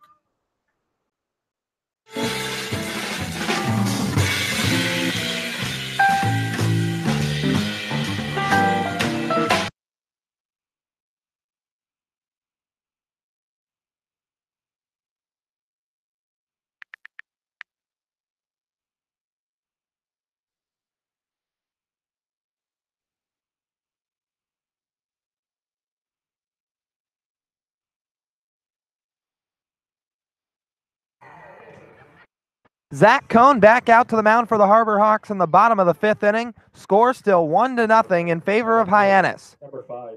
David Langer, Cooper Johnson, and Tyler Fitzgerald set to step up against the Central Michigan right-hander to lead things off in the 5th. Cohn starting from the set. Glove right at the belt. First pitch is a fastball away. Ball 1.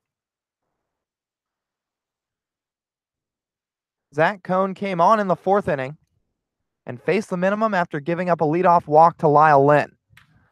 Now the 1-0, swinging a fly ball out to deep left center field. Eric Rivera backtracking toward the wall and settles under it and right in front of the fence to make the catch for a long out number 1. David Langer's retired, and Zach Cohn gets a little bit of help from the Florida Atlantic left fielder in Eric Rivera, moving way off, backtracking off toward his left, settling right out in front of the ball about 2 feet before the wall, and reaching just up at about the letter high to grab that thing down for the first out. Well, Cohn's lucky that Langer didn't get all that much help from the wind. It's blowing out towards left field, but it looks like it just didn't have enough on it originally to get carried out. Cooper Johnson takes a first pitch strike on a fastball. Johnson 0 for 1 today with a swinging strikeout. It was the fourth of 5 punch-outs for Jeremy Randolph. Swings at the next pitch and sends a fly ball into short right field. Todd Lott coming on, dives and makes the catch. Todd Lott getting a good jump on the ball, coming in immediately, breaking quickly, extends that left arm and comes up sliding right on his stomach for out number 2. And Zach Cohn getting some help from his corner outfielders for the first 2 putouts of the inning. I mean, Lyle, we've been treated to some really good defense today on both sides. Ashton Barzell made an acrobatic catch out in center field for Bourne. And now Tommy Jew already with an acrobatic catch. Todd Lott joining the list. Harbor Hawks outfielders have been put to work today. And now Cohn's set to go against the top of the lineup and Tyler Fitzgerald, who takes an off speed for ball 1. Cohn still faced the minimum up to this point. 5 up and 5 retired for the Central Michigan right-hander. An off speed is cut on and missed by Fitzgerald, swinging right over the top for strike 1. Fitzgerald, 2 hits today, both of them coming on singles.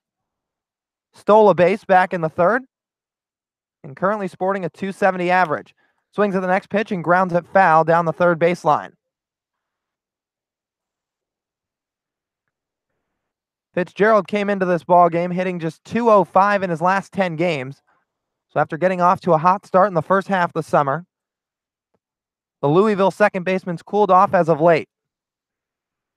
But looking to turn things around already with a 2-hit day today. Now the 1-2 from Cone misses upstairs as the count evens.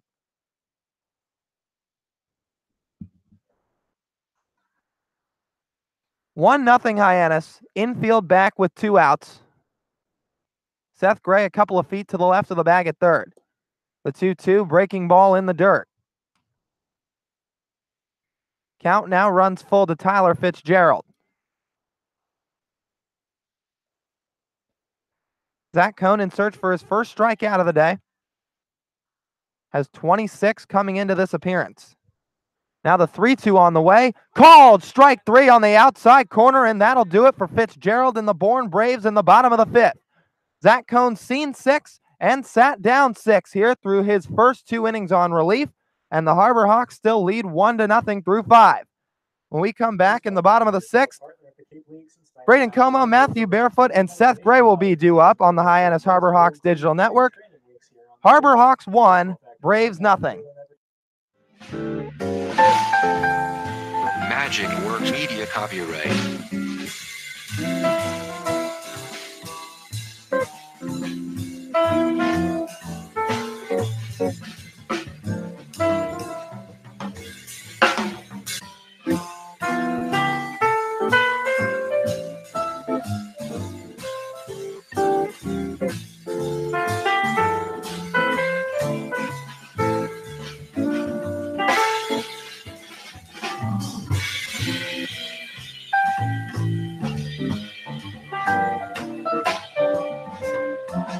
Magic Works Media copyright.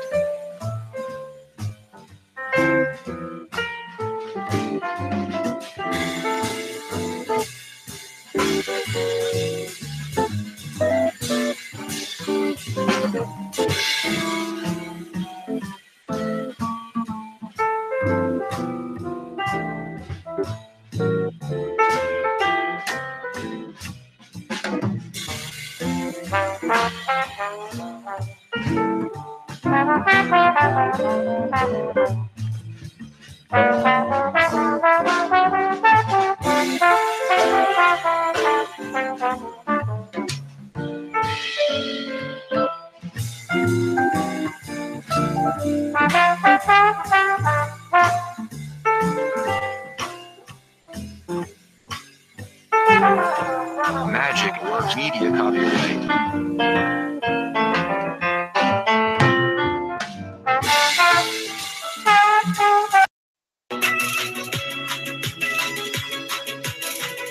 You're listening to the Hyannis Harbor Hawks on the Hyannis Harbor Hawks digital network.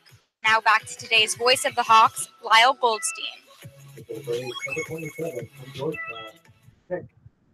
Braden Como leading things off in the top of the 6th for the Harbor Hawks and set to face a new Bourne Braves arm in 6'5", 220-pound right-hander in Nick Morreale, who just finished his junior year at Georgetown University. The numbers for Morreale this summer: 1-1 record, 1.76 ERA, and 15 1/3 innings pitched, 25 strikeouts. Right-hander sets at the belt. First pitch to Como, swung on and drilled into left center field, getting down for a base hit. Como takes a hard turnaround first, retreats back to the bag as the ball is thrown into second base. But with one pitch, Braden Como's recorded a leadoff hit for the Harbor Hawks to start things in the top of the 6th. See the ball, hit the ball. Don't overthink it. Braden Como just timed up in the on-deck circle, saw the first pitch he really liked, probably sitting on that fastball up and in, and just took it for a ride. Como producing hit number 29 of his summer, extending his hitting streak to 5 games. Matthew Barefoot now the hitter for the Harbor Hawks. Morreale throws over to first, but back safely is Como. Barefoot's reached twice today, was hit by a pitch, and then came through with an RBI single. That the lone run in this ball game to this point. Como gets his lead at first. Morreale the set. Sets and fires the first pitch, and it's a fastball up high. And who else would come through with that RBI hit? 1 run in the game, and Matthew Barefoot, who's just been on an absolute tear all summer, continuing to do what he does best. Now the 1-0. Misses down in the dirt for ball 2. Barefoot, that was his 24th RBI. That coming back in the top of the 3rd inning, which plated Braden Como, who now sits over at first base with a short lead. Dives back to the bag on a pickoff from Morreale and is in safely. Matthew Barefoot, 47 hits to his name this summer. Wiggling that bat just behind his right shoulder. The pitch from Morreale. A fastball for a called strike.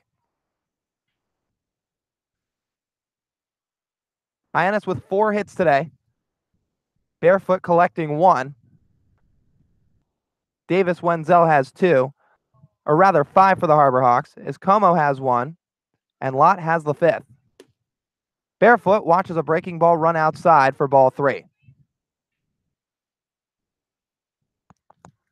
The Campbell DH today, finding himself in a hitter's count. 1-0 Hyannis the score in the 6th. From the set is Morreale. The 3-1 pitch, swinging a pop-up foul behind home and out of play.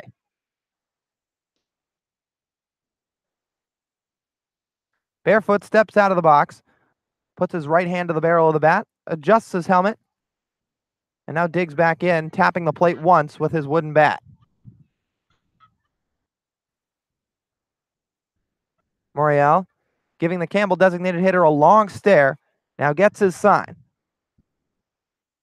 The set and the 3-2 pitch, swinging a ground ball to the second baseman, Fitzgerald, flips to second for 1. The relay back to first with no throw, so a 4-6 fielder's choice recorded by Matthew Barefoot as Fitzgerald flipped over to Prado at short and then just ate the ball as Barefoot beat it out over at first. And with 1 out, there's still a man aboard for the Harbor Hawks. Well, you can't blame the shortstop for just trying to eat the ball right there, as Barefoot has a really, really good speed tool in his arsenal. So if you throw down to first and that ball gets anywhere away, you could possibly see Matt Barefoot chugging his way down to third base on an error. So eating the ball, a good conservative decision there, as it was unlikely to get him really anyway. So Braden Como erased off the base paths, but Matthew Barefoot on. And the Campbell products swiped 33 bags in his sophomore year. Now the pitch to Seth Gray, swings at it and sends a ground ball foul, topping it and sending it over to the Harbor Hawks dugout.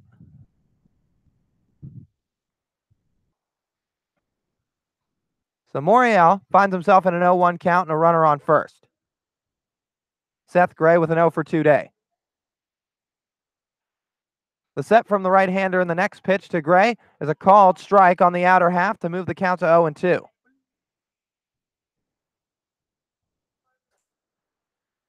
Seth's 3 for his last 13, but currently in the midst of a 3-game hitting streak. Barefoot fakes a steal. The pitch to Gray, swinging a tapper out toward the mound, but picked up by Cooper Johnson. Can't corral it, and Seth Gray beats it out at first. Matthew Barefoot moving down to second, and an infield hit for Seth Gray puts him on at first base as the Harbor Hawks have 2 men on and 1 out here in the 6th. I mean, that's a big boy to be legging out an infield hit down that first base line. Another guy that comes in around 6'4", 220 pounds. And Seth has a good speed tool as well. You see it at third base. He's able to move very well and exhibiting it right there too. Pedro Page is the hitter due up for the Harbor Hawks. He comes into this at bat 0-for-2. A strikeout and a ground out to third. DeCesare, holding that mitt to his left shoulder, now comes set. The first pitch to Pages swung on and sent foul down the left field line, hooking out of play. Morreale getting a new ball. The runners retreating back to their respective bags. Pedro Pages, a hitter who enjoys left-handed pitching to say the least, comes into today 385 clip against southpaws, but against right-handed arms, just 224 this summer. The right-hander in Morreale comes to the set, plays back in, And the pitch to Pages, swinging a line drive foul behind home.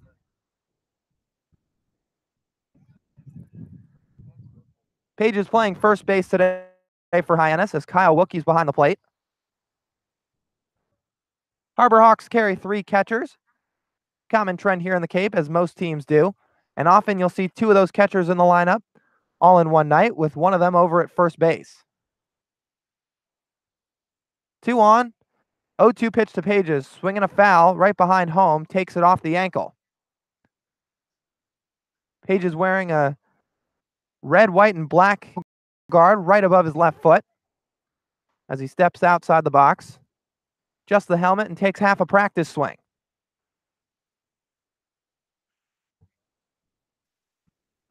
Nick Moriali comes to the set. 0-2 count with 1 away. Hyannis leads 1-0. The 0-2 breaking ball swung on and missed for strike 3. Nick Moriali records his first strikeout of the night, second out of this inning, as it'll bring up Todd Lott with an RBI opportunity. Well, Todd's made hard contact both times up to the plate tonight. Honestly, robbed of a hit his last trip to the plate. He's really been on a good streak these last 2 games, and with a man in scoring position and another on first, he's the guy you want up. There's no one else on this team you'd prefer more, other than maybe Matthew Barefoot, but you already got him on second base. So Lott digs his way into the right side of the box, gently wiggling that bat above his shoulder. Morial ready with the first pitch, a breaking ball grounded up the middle, backhanded by Tyler Fitzgerald in the hole, throws across the first, and Lott is retired for the 3rd out of the top of the 6th. So the Harbor Hawks put 2 on base with 2 hits, but 2 left on as the score remains 1-0 Hyannis. 5.5 frames down here, and we'll be back for the bottom of the 6th right after this when we return on the Hyannis Harbor Hawks Digital Network.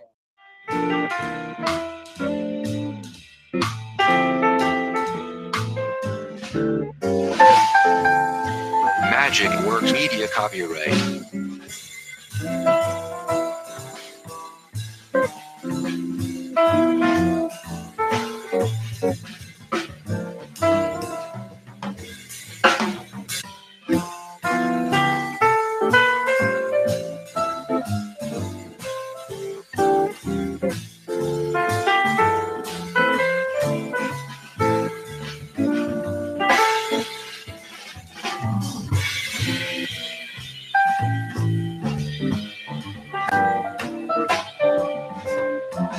Magic Works Media copyright.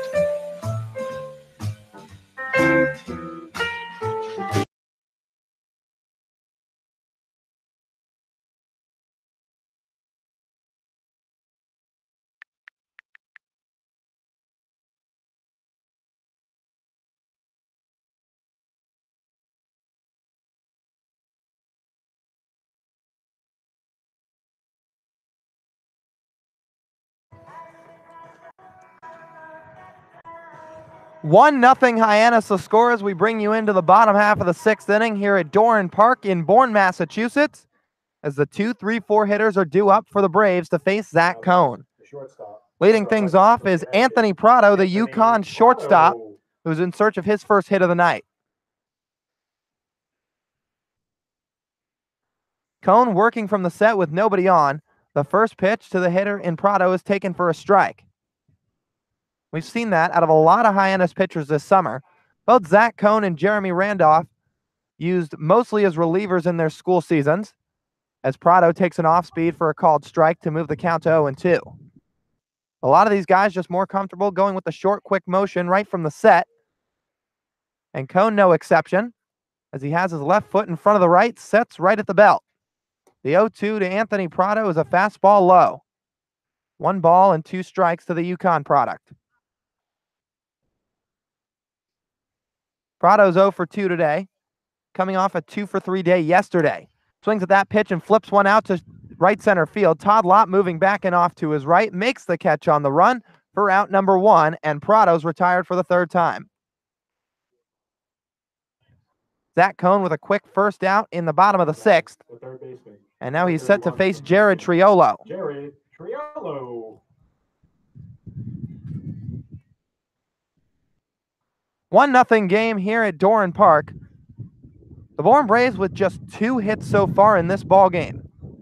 and both of them coming off the bat of Tyler Fitzgerald as Triolo watches a fastball down low. And Fitzgerald in the midst of that slump he's been having, definitely getting a good night to finally get his swing back in check. The 1-0 from Zach Cohn misses just away for ball 2.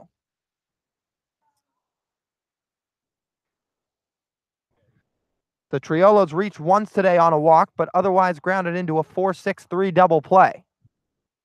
Bat set high at the head level as he takes a called strike at the knees from Cohn.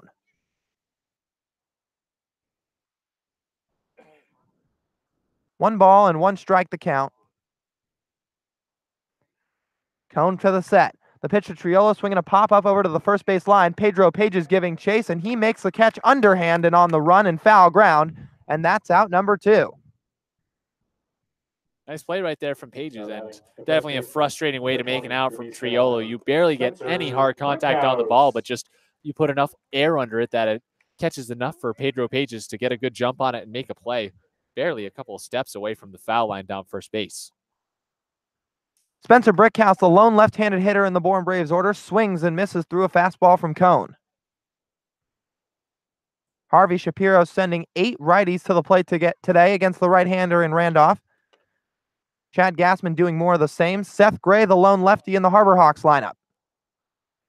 0-1 from Cohn, misses outside for a ball. Spencer Brickhouse hit .298 in his season at East Carolina. Cohn's ready. The next offering, and it's low. Blocked and picked out of the dirt by Kyle Wilkie to move the count to 2-1. Brickhouse named to 3 different freshman All-American teams here in his 2018 season. The left-hander hit 10 home runs, 50 runs batted in. Swings at the next pitch and sends a ground ball to the left side, backhanded by Wenzel in the hole at short. Throws across to Pedro Pages at first, and it's in time for out number 3. So Davis Wenzel with a clean play over in the 6th hole to make it another 1-2-3 inning for Zach Cohn, the right-hander out of Central Michigan. 1-0 Hyannis the score through 6 innings of play.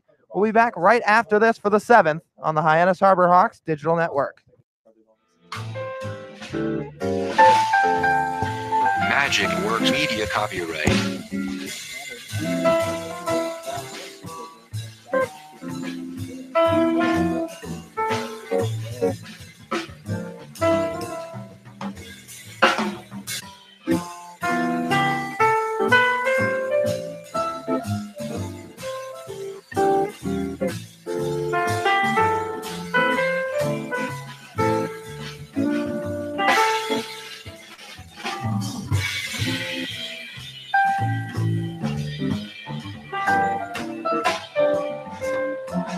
Magic Works Media copyright.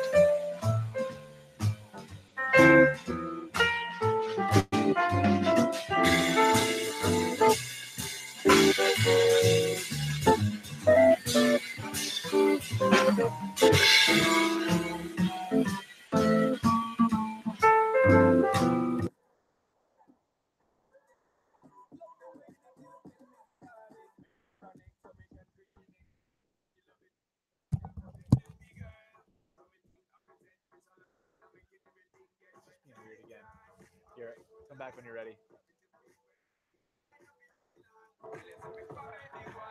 7, 8, 9 hitters due up for the Harbor Hawks in the top of the 7th inning. In combination with the Hyannis. 7 Harbor Hawks.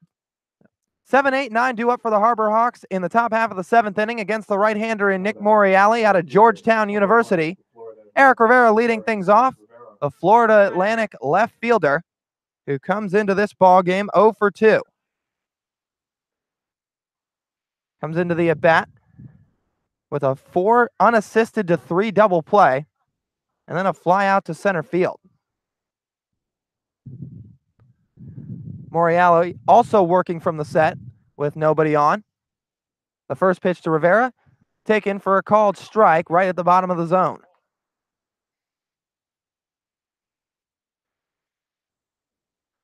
Eric Rivera came into the day hitting .216. Morial gets his sign, kicks and fires the 0-1, and it's a called strike on a breaking ball at the letters. 2-1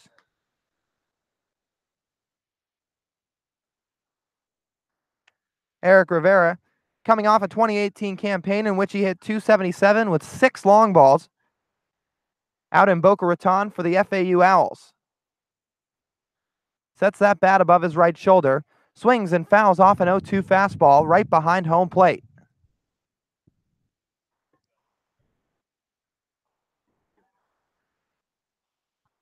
Morial gets a new ball, now makes his way back to the mound. The infield playing back. Jared Triolo just about straight up at third base. Sun is just about set here in Bourne. And now the 0-2, swinging a line drive foul out of play down the right side. Rivera steps out to adjust his batting gloves. Tommy Jew awaits on deck, the UC Santa Barbara center fielder. As Morial looks for his second strikeout of the night. 0-2 count to Rivera. The set and the 0-2 on the way, swinging a ground ball to the left side, backhanded by Prado, throws across the diamond, and it's just in time to retire Eric Rivera for out number 1. So a diving attempt by Jared Triolo, he flat out missed it, but backed up by Anthony Prado in the hole, fielded it on a backhand, and a strong throw across over to Spencer Brickhouse. And that'll bring up Tommy Jew with 1 out.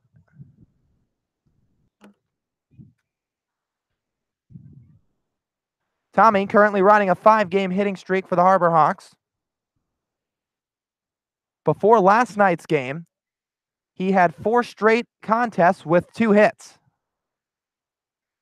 The first pitch from Morial, swing and a miss at a breaking ball out on the dirt for strike 1. Tommy had 1 hit in yesterday's ball game.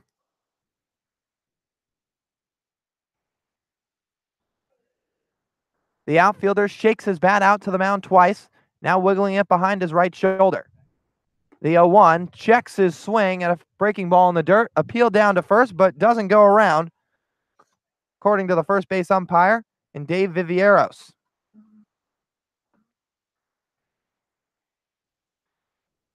Morial from the set. Gets his sign from Cooper Johnson, who has his catcher's glove right in the dirt.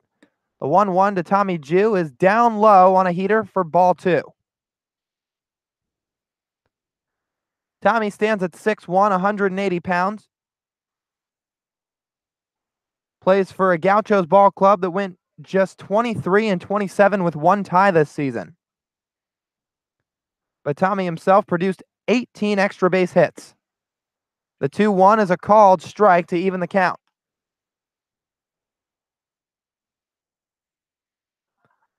Tommy has some fond memories here at Doran Park. Was the spot of his lone home run this summer. That coming in a 5-2 win for the Harbor Hawks. Also has a pair of diving catches here at this ballpark. And now the 2-2 from Morial, swinging a ground ball foul behind home. Tommy steps out of the box. 1 foot out in front of the other, looking down the third baseline to his head coach Chad Gassman. Stares down the barrel of his wood bat, now back into his stance. Infield still back, 2-2, 1 out. The pitch from Morial, swinging a ground ball foul down the third baseline. 1-0 Hyannis the score here in the 7th. And these situations undoubtedly favor the Harbor Hawks. Hyannis 14-0 when leading after 5 innings, 15-0 when leading after 7. And they're 8-2 in 1-run ball games this summer. Morial from the set. The 2-2 to Jew. Breaking ball swung on and sent high down the left field line, hooking foul and out of play. Tommy gave that one a ride, but just a little bit out in front of it as he hooks it to the left of the foul pole. Morial calls time to tie his shoe off the pitcher's mound. Tommy comes into today hitting .305 against right-handed pitching in his Cape Cod summer up to this point. 5 RBIs for Jew. Taps the barrel of the bat to the plate once and now back into his stance. Feet set, shoulder width apart. 2-2 pitch, swinging a fly ball, hooking foul and out of play down the right side. Tommy Jew putting together a productive at bat against the right-hander in Morreale. 8 pitches already in this plate appearance. And Morreale, the right-hander out of Georgetown, 28 pitches so far, 23 of them for strikes. He has not messed around, commanded the zone to the pinpoint. 2-2 to Tommy Jew. Morreale from the set. Pitch on the way. Breaking ball swung on and missed in the dirt for strike 3. So on the 9th pitch of the at-bat, Tommy Jew's punched out. And there's 2 down here in the top of the 7th. 2 strikeouts and as many at-bats for the UC Santa Barbara center fielder. Catcher, number 14. And that'll bring up Kyle Wilkie. Wilkie. Second strikeout tonight for Nick Morreale. Wilkie digs in, loops his bat around the zone once, and now sets it firm on his right shoulder. Takes a first pitch strike on a fastball. Well, Kyle Wilkie, much like his teammate in Pedro Pages, also favors hitting left-handed pitching. .357 against southpaws this summer. But here against the right-hander in Morreale, watches a breaking ball drop right at the bottom of the zone for strike 2.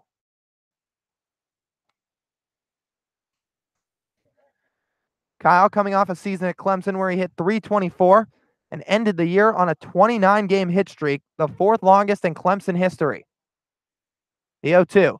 Swung on and missed for strike 3, and that will retire the side in the top of the 7th. 1-2-3 inning for the right-hander in Nick Morreale as he records back-to-back strikeouts to Tommy Jew and Kyle Wilkie to complete 6.5 innings here at Doran Park. We'll be back right after this for the bottom of the 7th when we return on the Hyannis Harbor Hawks Digital Network.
Lyle in set to lead off for the Bourne Braves in the bottom of the 7th inning. Lyle wins. And it'll be his first time,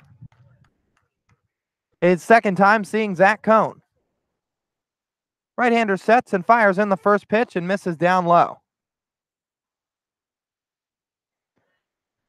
Cohn came into the day after 3 innings of work from Jeremy Randolph, who gave up no runs on 2 hits. And so far, Cohn hasn't allowed a hit in 3 innings pitched. Allowed 1 walk. That was to this hitter in Lyle Lynn, who takes a fastball down and away. Well, Lyle Lynn completing his sophomore year at Arizona State and had a magnificent first half of his freshman year, and that's no understatement as he takes a called strike on a fastball. Lynn went 7 for his first 13 in the first weekend of his collegiate career, that coming against Northwestern. ASU media starting a Lynn sanity trend in Tempe. So he swings at the next pitch and sends a ground ball right back to Cone at the mound, cuts off the distance halfway and underhands it to Pages at first for out number 1. So Lynn is retired, and it'll bring up Ashton Bardzell. But Lyle Lynn has been a key piece to this Arizona State ball club through his first 2 seasons, a cornerstone of the team as he comes off a season where he hit .312 in his sophomore year and tailed off to just under 200 in his freshman year, but 61 hits. He was the first Taiwanese-born player to be drafted when he went to the Seattle Mariners out of high school in the 16th round. Takes a called strike as the hitter in Bardzell, and Zach Cone finds himself in an 0-1 count. Right-hander sets and fires the next offering, and it misses down low with off speed. Ashton Bardzell today, 0 for 1, a walk and a double play. Coming off a 1 for 3 day in yesterday's contest. The next pitch from Cone, a swing and a miss through a breaking ball for strike 2. Bardzell comes into today leading the Cape Cod League in triples with 3. He had 2 in his first 3 ball games this summer, and then an additional 1 against these very Harbor Hawks. 1-2 from Cone as a heater down low, blocked by the catcher in Wilkie to even the count. That triple for Bardzell coming back on July the 13th. He went 1 for 3 in that ball game, and the Harbor Hawks won that one 5-2 here at Doran. A swing and a line drive into center field, dropping in front of Tommy Jew for a base hit. Ashton Bardzell's on at first, picks up his 3rd hit of the night. And with 1 out, it'll bring up Jake Gorella, the number 7 hitter in the order. The right fielder, number 7 from St. Louis, Jake Gorella plays his college ball at St. Louis. Just his 4th game this summer for the Braves. Zach Cone sets right at the belt, checks the runner at first. Fires home, a swing and a line drive out to right center field. Giving chase is Todd Lott as he can't get there. Gets by him and rolls all the way to the wall. Moving down to third is the runner in Bardzell, taking the turn home where the play at the plate is offline and scoring is Bardzell. Moving up to third is Jake Gorella, who comes in standing up with a 1-out RBI triple to tie this game up at 1 apiece. Zach Cone issues back-to-back hits here in the bottom of the 7th inning. The first 2 hits he's allowed all ball game, but it ties the game up at 1-1 as Gorella stands in with his 4th hit of the season and now 90 feet away from taking the lead. Now batting the left fielder, number 5 from Connecticut. Todd Lott moving off to his right to try to cut that ball off, but got behind him with just enough time and rolled all the way to the wall. Speedy Bardzell scoring from first, and then on an offline throw to the plate, and Kyle Wilkie got by him into the backstop. Gave Gorella an extra 90 feet. He's now on at third. Infield playing in for the Harbor Hawks. And a first pitch breaking ball to David Langer is a called strike.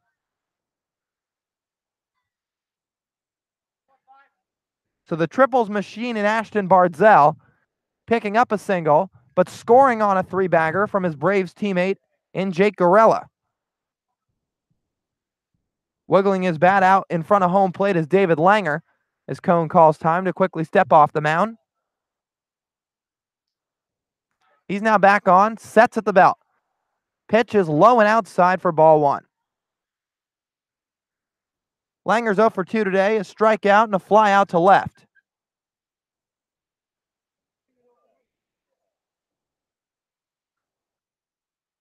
Getting a nice lead at third is the runner in Jake Gorella. But Cone sets, fires the 1-1, a breaking ball swung on and missed for strike 2.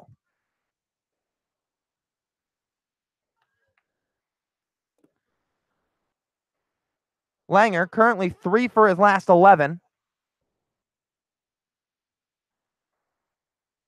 Second time around seeing Zach Cohn.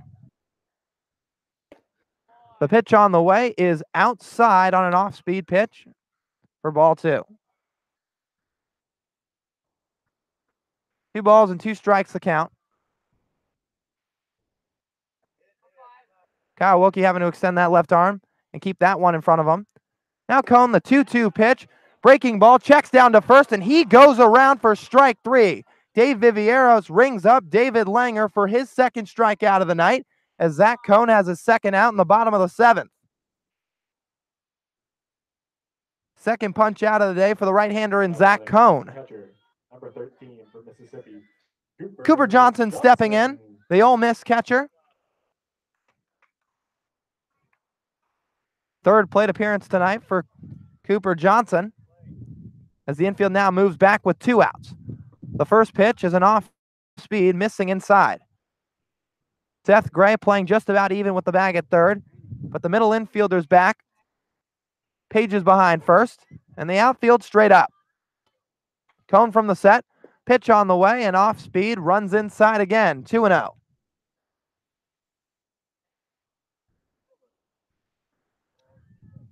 Cohn made 4 starts in his sophomore season at Central Michigan. Sported a 5.32 ERA. Now the 2-0, a swing and a miss for strike 1. Swinging right through that fastball is the hitter in Johnson to move the count to 2-1. 1-1 the score here at Doran Park. A triple in the 7th knotted up this game for the Braves. And now the 2-1 is a fastball down and outside.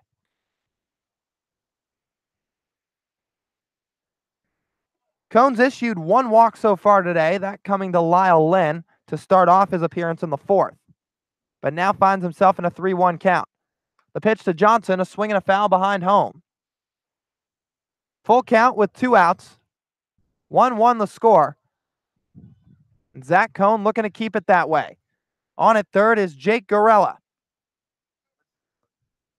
Cohn steps back out onto the mound.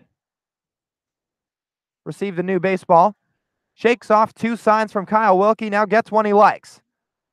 Set and the 3-2 on the way. Swing and a miss for strike 3. And Zach Cohn is fired up as he gets out of the 7th inning, keeping it a 1-1 ball game. An RBI triple makes this game a 1-1 contest between the Harbor Hawks and the Braves. But Hyannis is coming up in the top of the 8th, looking to retake the lead. We'll be back right after this when we return on the Hyannis Harbor Hawks Digital Network.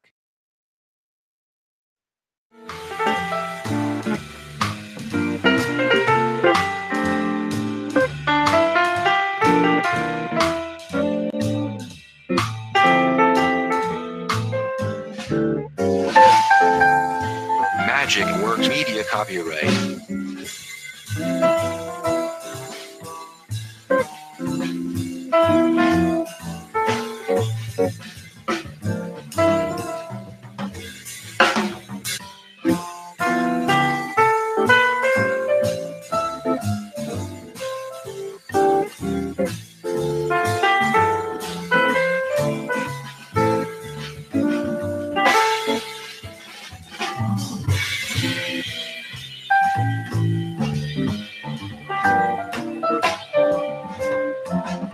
Magic Works Media copyright.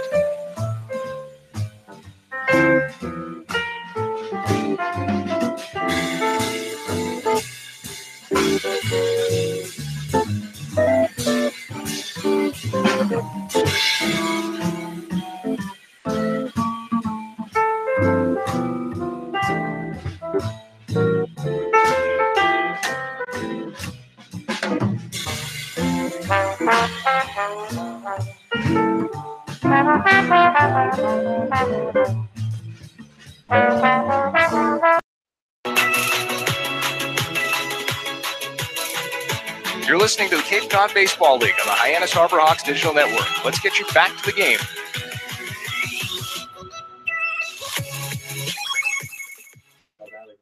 Harbor Hawks sending up their top of the order in the 8th inning against the right-hander in Nick Moriali, who's already thrown 2 innings today and out for inning number 3.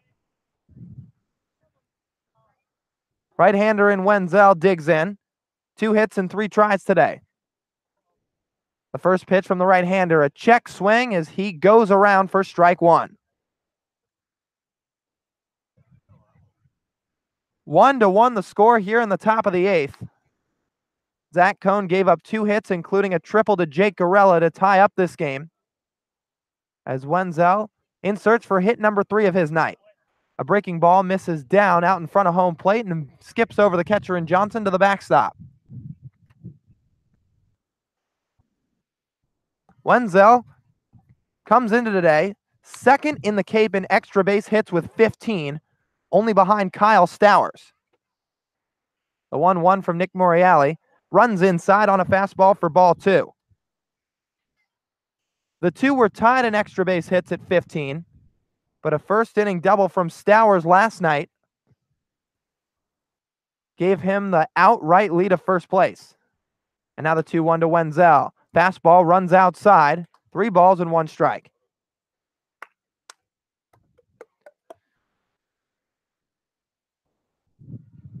Wenzel 3 for his last 8.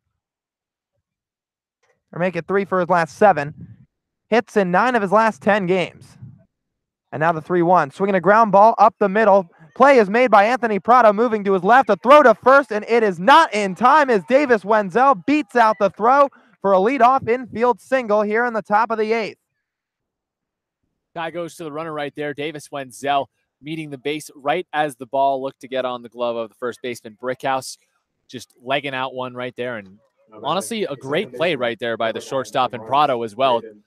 Davis Wenzel could get extra bases on that if it dribbles into the outfield, and instead holds him to a single. So Wenzel on with his 3rd hit of the night. He is just under half the Harbor Hawks hits. Hyannis with 7, a trio from the Baylor shortstop and Wenzel.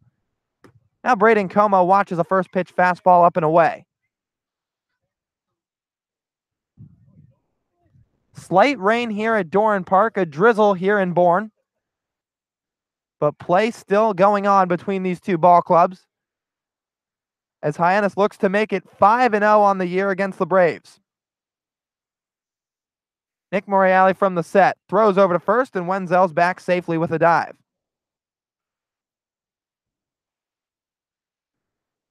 That single from Wenzel, making it the 2nd game of his summer where he's recorded 3 hits or more. Como wiggling that bat up and down. Swings through the next pitch, a high fastball. Taking off for second is Wenzel and slides in safely just in time. A bullet from Cooper Johnson down to Anthony Prado covering the bag, but Wenzel gets that left foot in by half an inch, and he's on at second in scoring position. A bang-bang play out at second base, and now Harvey Shapiro's out to the mound to have a word with the home plate umpire in John Jordan. Yeah, it looks like Harvey's having a little bit of an argument about whether or not Braden Como got in the way of the catcher when he was trying to make that throw over.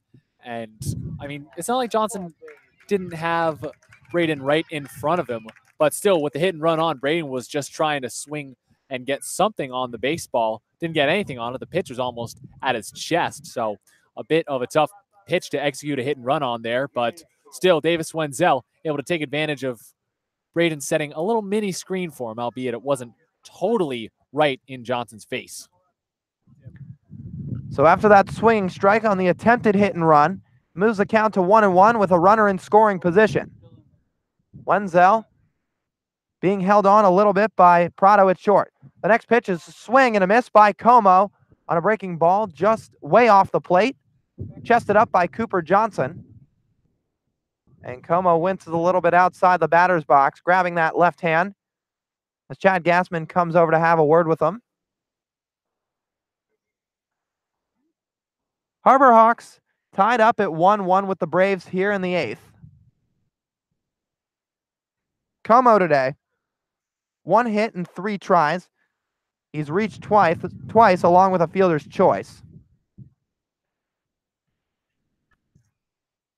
Meeting concludes between the head coach and the Rice second baseman. But now Cooper Johnson wants time as he'll jog out to the mound.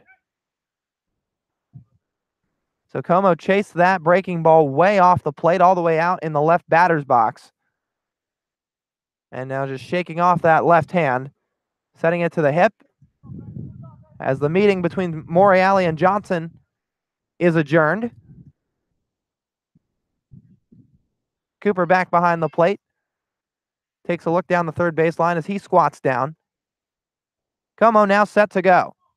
Hitting .283 this season with runners on base. The next pitch, a swing and a miss for strike 3, and Braden Como's down on strikes for out number 1 in the top of the 8th. And that'll bring up Matthew Barefoot with a runner on second. Even with the strikeout to Como right there, Hyannis is just in a great spot right now. Only 1 out, a 1-1 tie here in the top of the 8th inning. And with guys like Barefoot, Gray, and Pages due up in the coming batters, Hyannis is just in a great spot right here to possibly take the lead back. Harvey Shapiro makes his way out to the mound and relieves his right-hander in Nick Morreale. His day is done after throwing 2 1/3 innings, and a left-handed reliever will come on for the Bourne Ball Club to face Matthew Barefoot when we return on the Hyannis Harbor Hawks Digital Network.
New reliever on hand for the Bourne Braves, and who else to bring in a tie game in the 8th than the all-star and right-hander Jacob Wallace out of the University of Connecticut.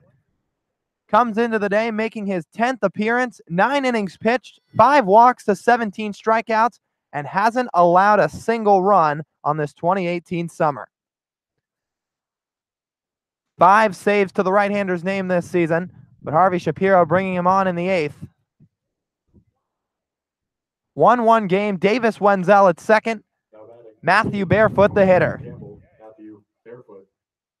Wiggles that bat right at the head level. Swings and misses right through a first pitch off speed from the right-hander in Wallace for strike 1.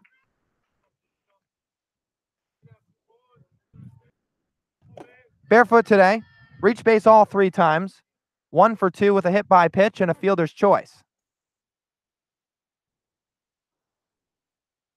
Wallace from the set. Just below the letters. Kicks and fires the pitch to Barefoot. Another breaking ball. This one will miss outside.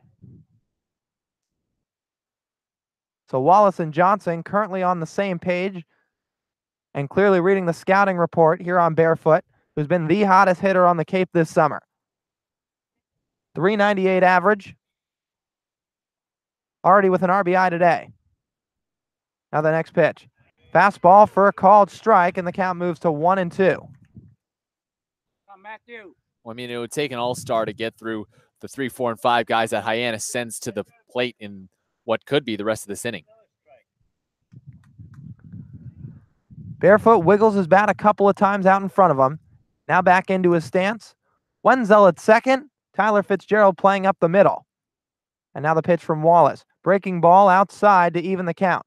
2 balls and 2 strikes to the Campbell designated hitter in Matthew Barefoot.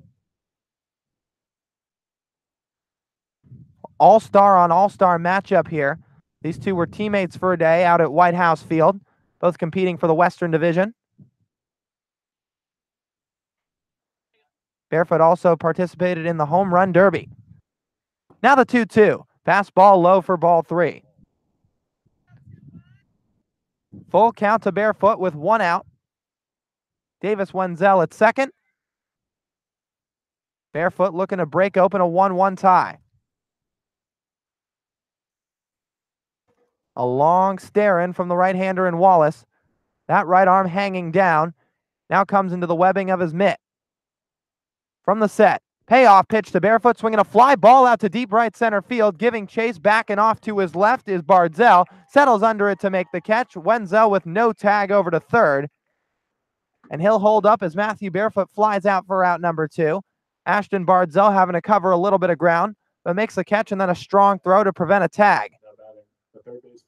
Smart from Wenzel, keeping an eye on Chad Gassman, who gave him the hold sign as he initially tagged up. Just an absolute laser of a throw in from center field. And if he tried to go for third, likely would have been toast and killed any chance Hyannis has of breaking this 1-1 tie. That brings up Seth Gray, the lone left-handed hitter in the Harbor Hawks lineup. Set to face off with Jacob Wallace. Swings and misses through an off-speed pitch for strike 1.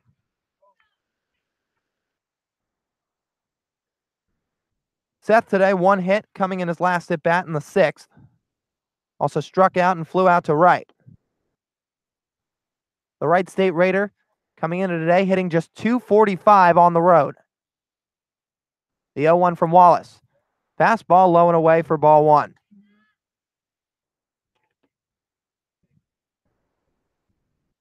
Seth Gray looking to pick up a 2-out RBI and give the Harbor Hawks a lead here at Doran Park. Wallace to the set. Stares in and gets his sign. 1-1 on the way. A swing and a miss for strike 2. Seth Gray swinging right over the top of a pitch from Jacob Wallace to put himself down in the count with 2 outs.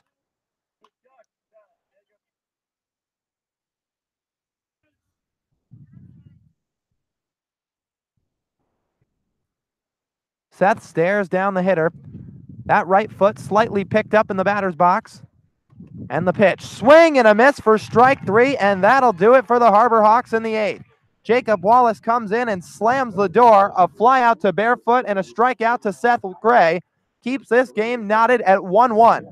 Bottom of the 8th coming up in just a moment here on the Hyannis Harbor Hawks Digital Network.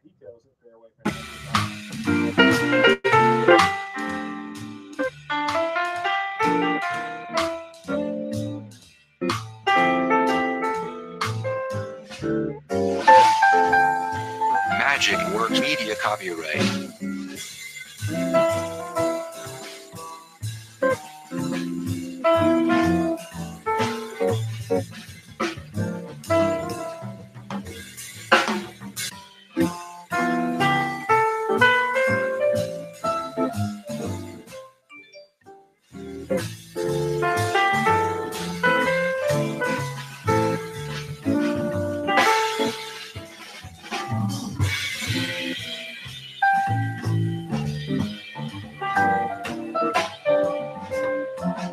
Magic Works Media copyright.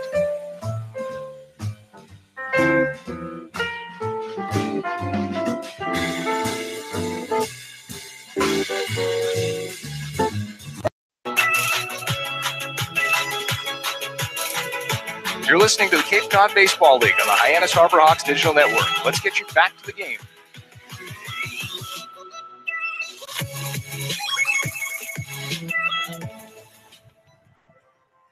Bourne Braves coming up with their top of the lineup, much like the Harbor Hawks did in the 8th, as Tyler Fitzgerald will lead things off against Zach Cohn. Cohn out for inning number 5 here today, relieving Jeremy Randolph after 3 frames.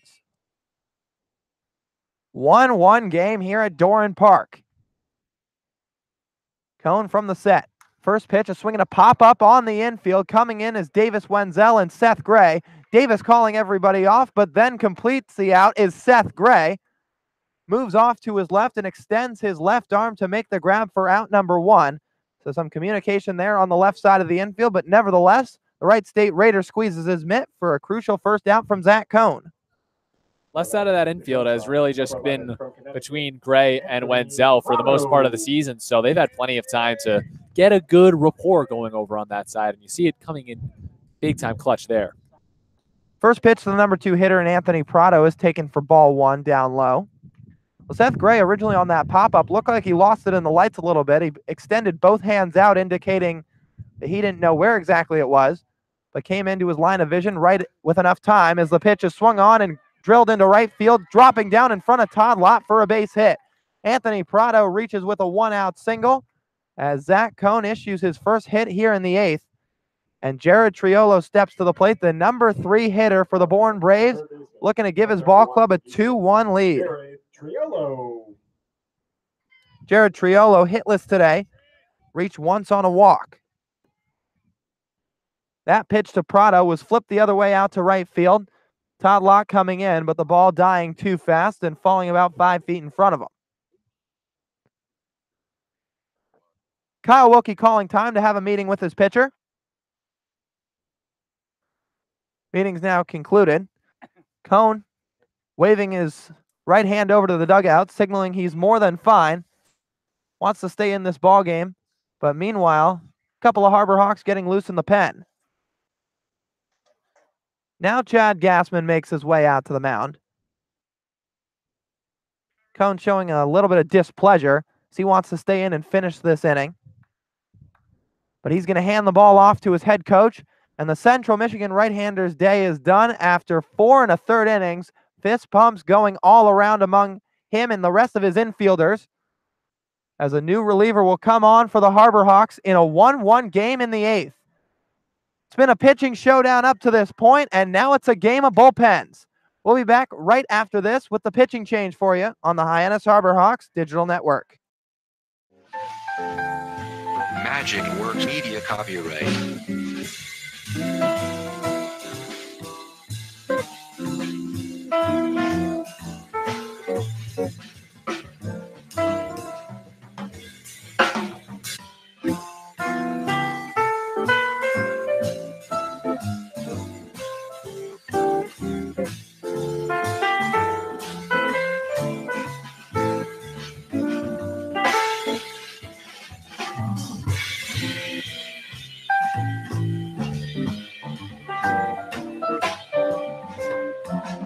Magic Works Media copyright.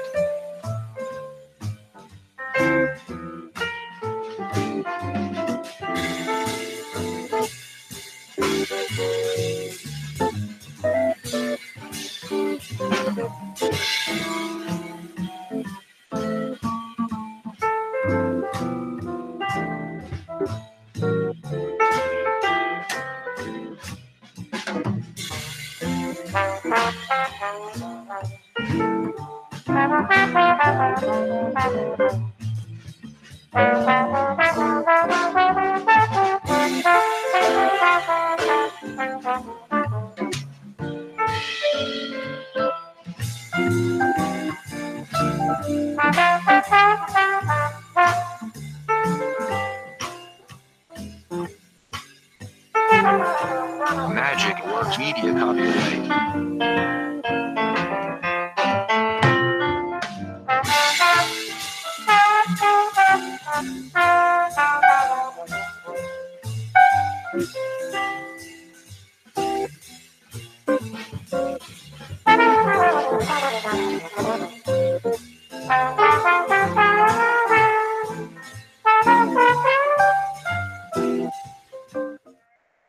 Zach Cohn's day is done after 4 1/3 innings pitched, and the new man on the mound for the Harbor Hawks is 6'4", 238-pound right-hander in Riley Self out of Mississippi State University.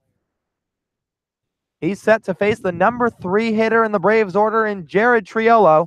1 on and 1 out, a 1-1 contest between the Harbor Hawks and the Braves. Self from the set. First pitch, runs outside for ball 1. Riley Self, a 2-pitch guy. Cut fastball that sits in the mid to high 80s, along with a slider. Runner on Prado. Gets a 2-step lead at first. Page is holding him on. The 1-0 pitch, a swing and a miss for strike 1. Triolo swings right underneath that one to even the count.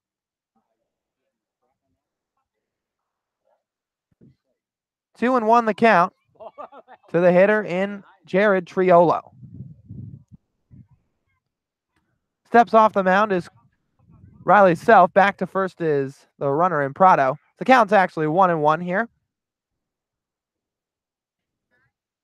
Triolo took a first pitch ball and then swung right through the next offering from Self. 1 ball, 1 strike. The pitch on the way, swinging a line drive down the left field line and hooking foul out of play. Triolo in front of that one from Riley Self, and now finds himself in a 1-2 count. Well, there's a cautionary tale for Self. You leave something a little bit slow up and in, and it can get turned on. Luckily for the righty out of Mississippi State, Triolo was a little bit early on it. Self steps off the mound and back safely with no dive this time as Prado. Riley Self on the summer, making his 7th appearance, has thrown 10 2/3 innings, 2.53 ERA, walked 5 and struck out 12.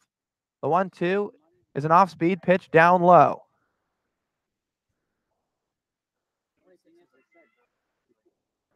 Two and 2 the count to Jared Triolo. Braden Como and Davis Wenzel converging. Como playing to his right a little bit up the middle. Swinging a ground ball right back to the mound, and Riley Self throws to Wenzel for 1. Relay to first, and it's in time for a 1-6-3 double play as Riley Self breaks out a smile there, flashing the leather, and gets the Harbor Hawks out of a mini jam in the bottom of the 8th to keep it 1-1 through 8 frames. Harbor Hawks coming up in the 9th, looking to take the lead and pick up win number 5 on this Cape League summer against the Braves when we come back on the Hyannis Harbor Hawks Digital Network.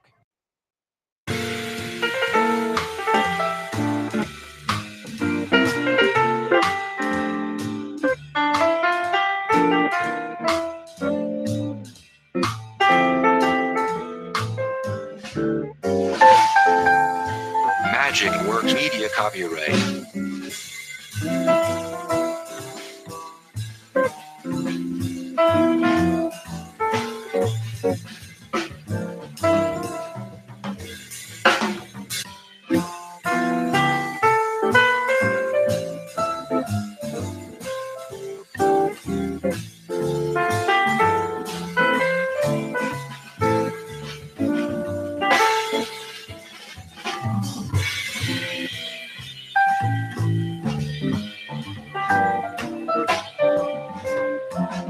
Magic Works Media copyright.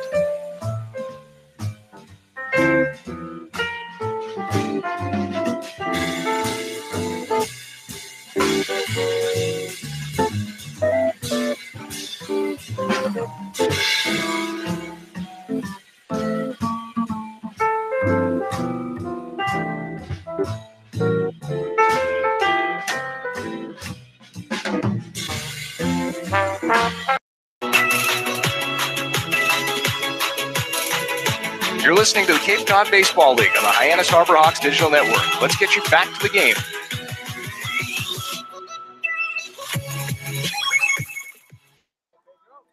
Pedro Pages, Todd Lott, and Eric Rivera set to lead things off for the Harbor Hawks in the top of the 9th inning. 1-1 contest at Doran Park between the Harbor Hawks and the Braves, and Jacob Wallace is back on the mound for the Bourne Braves after recording the final 2 outs in the 8th. Pages steps out of the box, twists his left hand to the grip of the bat, now makes his way in. Florida Atlantic first baseman standing at 6'1", 230 pounds. Set in the first pitch is up high for a ball. Couple of power bats due for the Harbor Hawks here in the ninth. Pages, 3 home runs on the summer, 4 in his college season, leading off. And Todd Lott with 6 to his name on deck. Swing and a miss, threw a fastball from Pages to make it 1-1 here in the at-bat.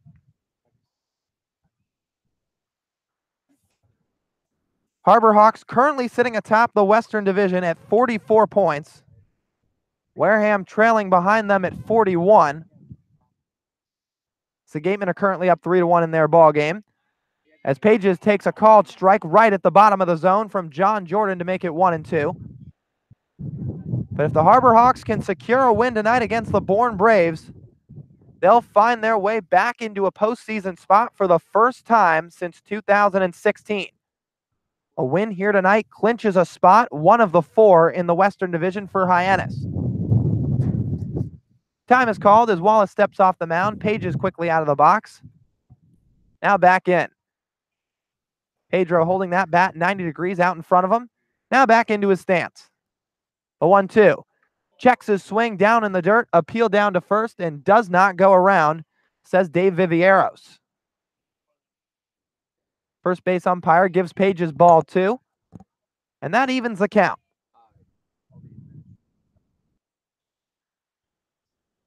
Wallace still is not allowed to run this season.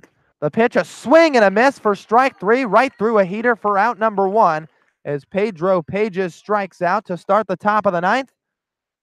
Jacob Wallace records his second strikeout of the evening, and it'll bring up Todd Lott. I mean, it takes an all-star to retire one. Pedro Pages just absolutely fanned over a pitch that was right over the heart of the plate, too. Just mistimed on that pitch right there, and now Todd Lott up at the plate. He can change this game with the swing of one bat, but the man on the mound definitely is somebody that you want against the lineup as tough as Hyannis. Todd Lott watches a first pitch fastball for a called strike.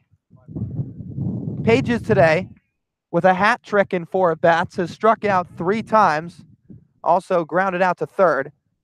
Meanwhile, Lott has himself with 1 hit and 3 attempts. Now the 0-1. Swinging a pop-up foul down the first base line and out of play. Lott behind in the count at 0-2. Todd in his season at Louisiana Lafayette hit just 3 home runs with a .246 average and didn't get a whole lot of playing time, but has been just about an everyday starter here for the Harbor Hawks, whether it's in the corner outfield or DH, and he's doubled that long ball total. The 0-2 is a fastball inside for ball 1. Todd with just 16 hits in his sophomore season for the Raging Cajuns, but 33 knocks to his name here this summer. 6'4", 235-pound right fielder, gently wiggling that bat above his right shoulder. Now the 1-2, swinging a ground ball foul behind home.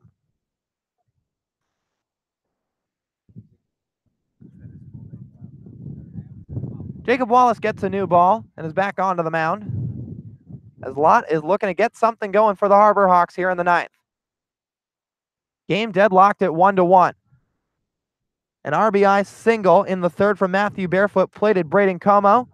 Then an RBI triple for the Bourne Braves in the 7th from Jake Garella. Gave the Braves their first run as Lott swings and sends a pop-up to the right side. Calling everybody off is Spencer Brickhouse, moving 2 steps to his right and puts it away for out number 2. 2 gone for the Harbor Hawks in the top of the ninth. And Eric Rivera steps in. Florida Atlantic left fielder looking for his first hit tonight. Well, Eric's no stranger to clutch play late in games. I mean, he had the walk-off against Brewster earlier this year. So someone, again, although he doesn't really have the numbers to show for it, now the Harbor Hawks appreciate having him in this spot right now. He's used to the pressure. First time tonight seeing Jacob Wallace. First pitch is swung on and missed for strike 1. Eric Rivera chases a fastball and comes up empty.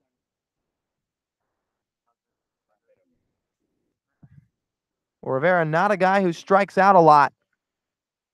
16 hits on the summer, but always putting the ball in play for the Harbor Hawks ball club. Wallace from the set, and the 0-1 misses low and outside. Jacob Wallace, 19 strikeouts to his name this summer. Meanwhile, Eric Rivera has 9 punch-outs. The set at the belt, and the 1-1 pitch, a breaking ball for a called strike right on the outside corner.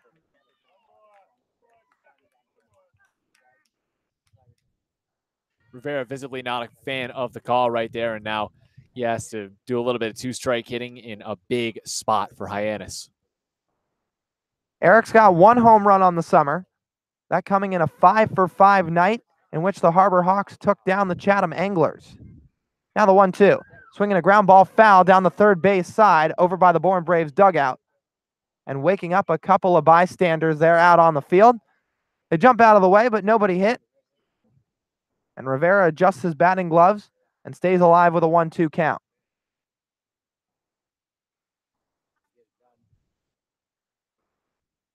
Wallace puts his hand to the dirt on the pitcher's mound. But now back into his set. Left foot in front of the right. Right arm hanging down. And now the right-hander comes to the set. 1-2 pitch, fastball down to even the count.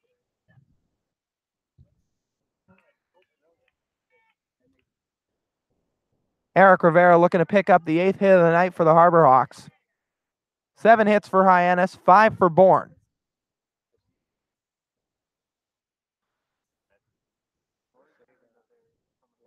Two and two the count. Infield back. Wallace from the set. 2-2 to Rivera, swinging a ground ball over to Spencer Brickhouse at first. Fields it out in front. Flips to Jacob Wallace. A bang-bang play, and Rivera's called safe. Eric Rivera hustling down the line and beating out the flip by half a step as he reaches first with 2 outs in the top of the 9th, and the Harbor Hawks catch a break. Harvey Shapiro making his way out to first base, now to have a couple of words with Dave Vivieros, the first base umpire, and he doesn't look too happy. He's already given an earful to the home plate umpire tonight in John Jordan, but you can clearly hear him all the way over from behind home plate, just where we are, as that short rant now concludes. Shapiro now walking his way back to the third base dugout and taking his time doing it. Braves fans not too happy. Well, go ahead, Chris. Well, let's just hope whatever was said in that little exchange over first base, although you could kind of make it out a bit over here, wasn't heard over our crowd mics. And you can see why he's upset. I mean, it's been a tough, hard-fought game here, and his Braves have been scuffling for wins all season long. They have yet to beat Hyannis on the entire 2018 summer. Well, that's Shapiro fighting for his players, like a lot of managers do, and a lot of good ones. But Rivera on at first. Tommy Jew, the hitter, swings at the first pitch and lines it foul behind home. So Rivera credited with an infield single. He's on at first with 2 outs. If the game were to go to extras, that's another statistic that favors these Harbor Hawks, as they're 3-0 in extra frames this season. Rivera gets his lead at first. 0-1 from Wallace. Fastball high, 1-1 now to Tommy Jew.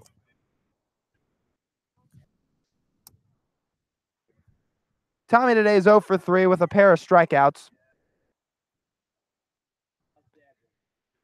Looking to extend his hitting streak to 6 games and looking to move Eric Rivera around with 2 outs.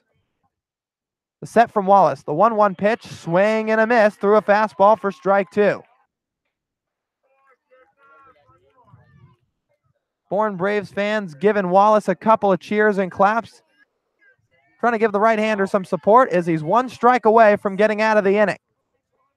1-1 the score in the top of the 9th. Man on first with 2 outs. The 1-2 as Rivera takes off. In the dirt, throw down to second, tag applied, and it is in time to get Eric Rivera for out number 3, and that will do it for the Harbor Hawks in the top of the 9th inning. Eric Rivera giving no slide down at second base. Looked like he might have lost his balance and come off the bag at the last second, and Anthony Prado applying the tag. Tommy Jew's at bat taken away as the score still remains 1-1. A deadlock between Bourne and Hyannis through 8.5 frames. Bottom of the ninth coming up after this. Bourne Braves looking to walk it off and pick up their first win of the year over the Harbor Hawks when we come back on the Hyannis Harbor Hawks Digital Network.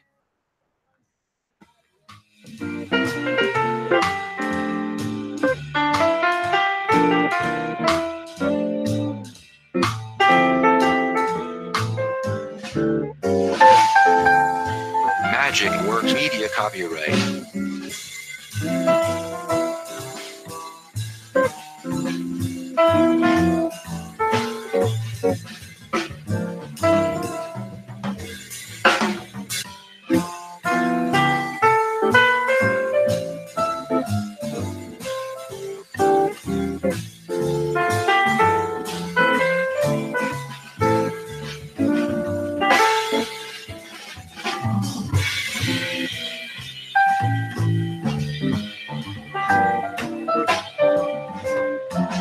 Magic Works Media copyright.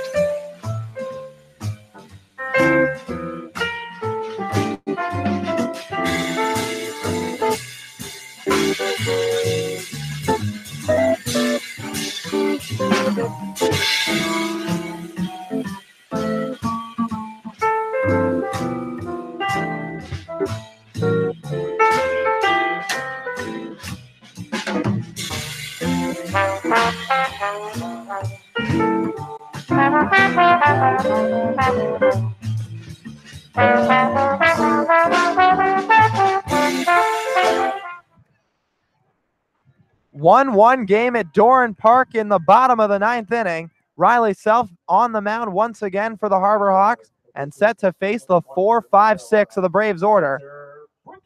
Bourne looks to walk it off against the Harbor Hawks in the ninth and move to 33 points on the summer. Riley Self working from the set. First pitch to Brickhouse is an off speed for ball one. And this is a win that Bourne is utterly desperate for, as the Kettleers have downed the Brewster Whitecaps 8-6 tonight, as Brickhouse takes a pitch off the jersey for a hit by pitch, and the East Carolina first baseman trots his way down to first base with a leadoff hit by pitch. Free pass issued by Riley Self, and the winning run is now at first for the Braves with nobody out. I mean, I'm one to talk from down here, but it did not look like really any part of Brickhouse's jersey moved on the pitch, whizzing by him there, but he gets the first base regardless, and now this game getting a little bit interesting here at the bottom of the ninth. 1-1 tie already, as back to the bag with a dive on a pickoff is Spencer Brickhouse. Well, as I was saying, Kettleers won 8-6 over the Whitecaps, so they now move to 39 points on the summer. The Self throws over again. But if Bourne can't pick up a win tonight, they'll be 8 points behind the Kettleers, who sit at fourth place in the Western Division. So a gap being created between the Braves and Catuit. Time is called as Ron Polk makes his way out to the mound to go talk to Riley Self and the rest of his infield. There was some drizzle picking up here in Bourne again. It's now starting to fade. Sun is completely set here at Doran Park. 8:37 the time. Lyle will be the due hitter for the Braves. Lynn's 0 for 2 today with a walk. Polk now wraps up his meeting as he walks back to the mound. All the infielders back to their respective positions. Wilkie looks down the first base line and now squats back behind home. Lyle Lynn, a returning Bourne Brave, digs in with nobody out and one on in the ninth. Self from the set. First pitch, Lynn squares the bunt up on a pop-up down the first base line. Pedro Pages charges in and makes the catch for out number one. Brickhouse retreats back to first, but the Harbor Hawks and Riley Self catch a break as Lyle Lynn popped one straight in the air down the first base line. Pages charged in, was already crashing with the bunt, but settled under it to make the grab for a crucial first out for Riley Self. And that'll bring up Ashton Bardzell, the Hartford center fielder. I mean, look at Pedro Pages right there, thriving over at first base all season long. Catcher by trade, he's really shown scouts this summer that he's a versatile player at the next level. First pitch from Self to Bardzell, and off speed inside. Brushes the hitter and Ashton Bardzell off the plate a little bit. Who wiggles his bat a couple of times outside the box. Now in as he slows his motion with the wood bat. Pitch from Self is a called strike at the bottom of the zone. 1-1. Wind blowing out to left field at Doran Park. Riley Self sets. The next pitch, a swing and a pop-up foul behind home and out of play. Bardzell today, 1 hit in 2 tries along with a walk. On the season, Bardzell's hitting .284. Self throws off the mound. Back with a dive is Spencer Brickhouse.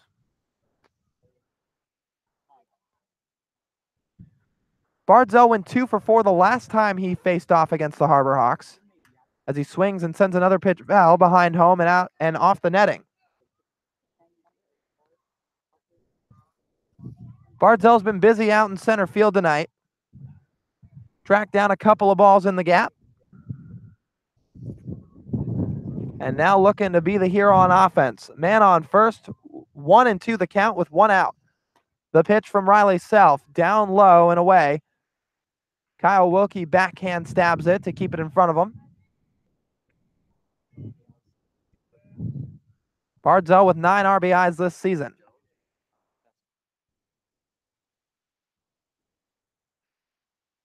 Self from the set and gets his sign.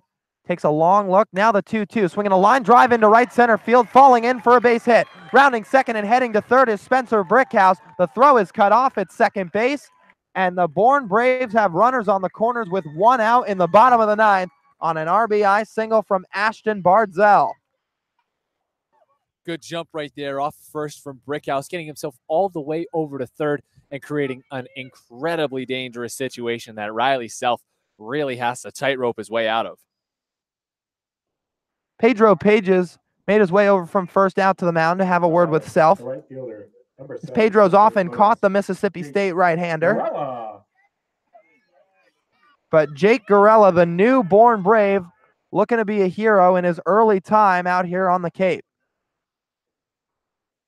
Gorella already came through with the RBI triple today, the 1 run plated for the Bourne Braves. And now looking to work some late inning magic. Runners on the corners with 1 out. Infield's in for the Harbor Hawks. Self from the set. First pitch, a called strike on a fastball for strike 1. Hyannis not worrying about the double play opportunity as they're focused on the man at Brickhouse who's 90 feet away from winning the game. Braves looking to keep even with the Kettleers. A swing and a miss through an off-speed pitch for strike 2. And even at 6 points behind, we should say, as that's what they came into coming into this ball game. Bourne with 31 points. Katuitt started with 37. But now with a win, pick up an additional 2. 0-2 the count to the hitter in Gorella. Swing and a miss for strike 3, and there's out number 2 for Riley Self and the Harbor Hawks in the bottom of the 9th. Right-hander picks up his first strikeout of the night, and there's 2 down, bringing up the number 8 hitter in David Langer. I mean, it's like you're saying, Lyle, Bourne cannot afford to lose this game or fall any further back of the Kettleers with just so few games remaining in the regular season. Pinch hitting for Langer. Pinch hitter coming up for the Bourne Braves. Tyler Shedler McAvoy. And it looks like it'll be Tyler Shedler McAvoy out of Allendale, New Jersey. Plays his college ball at Seton Hall. The right-handed hitter digs in against the righty and Self. The first pitch misses outside for ball 1.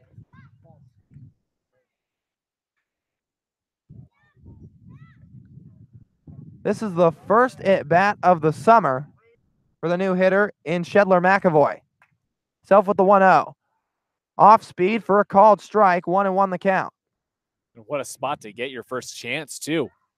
Harvey Shapiro must have a hunch. Brickhouse at third. Moving down to second was Ashton Bardzell. But that runner meaningless. Swinging a line drive out to center field. Coming on is Tommy Jew. Dives and makes the catch for out number 3.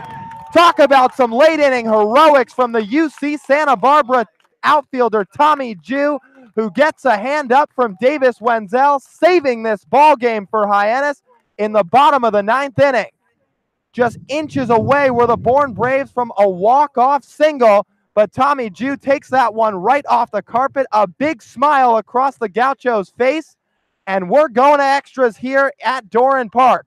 1-1 the score, top of the 10th coming up after this on the Hyannis Harbor Hawks Digital Network.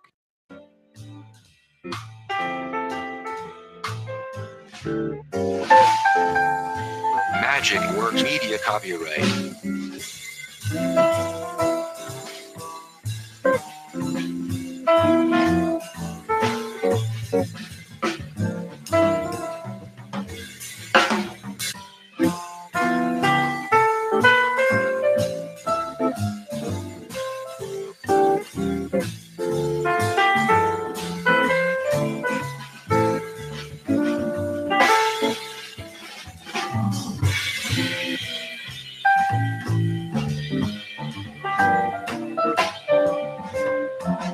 Magic Works Media copyright.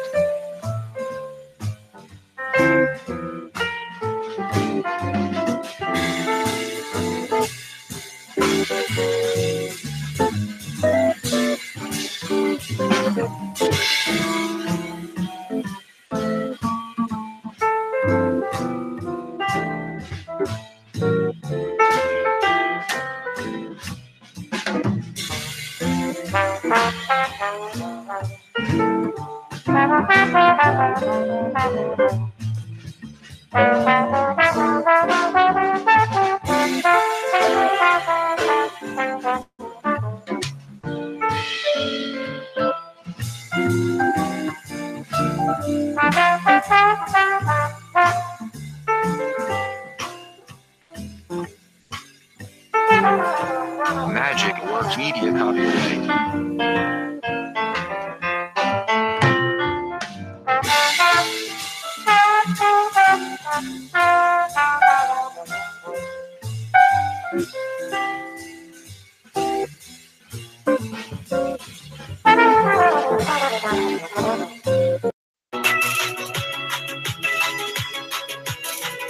You're listening to the Hyannis Harbor Hawks on the Hyannis Harbor Hawks Digital Network. Now back to today's voice of the Hawks, Lyle Goldstein.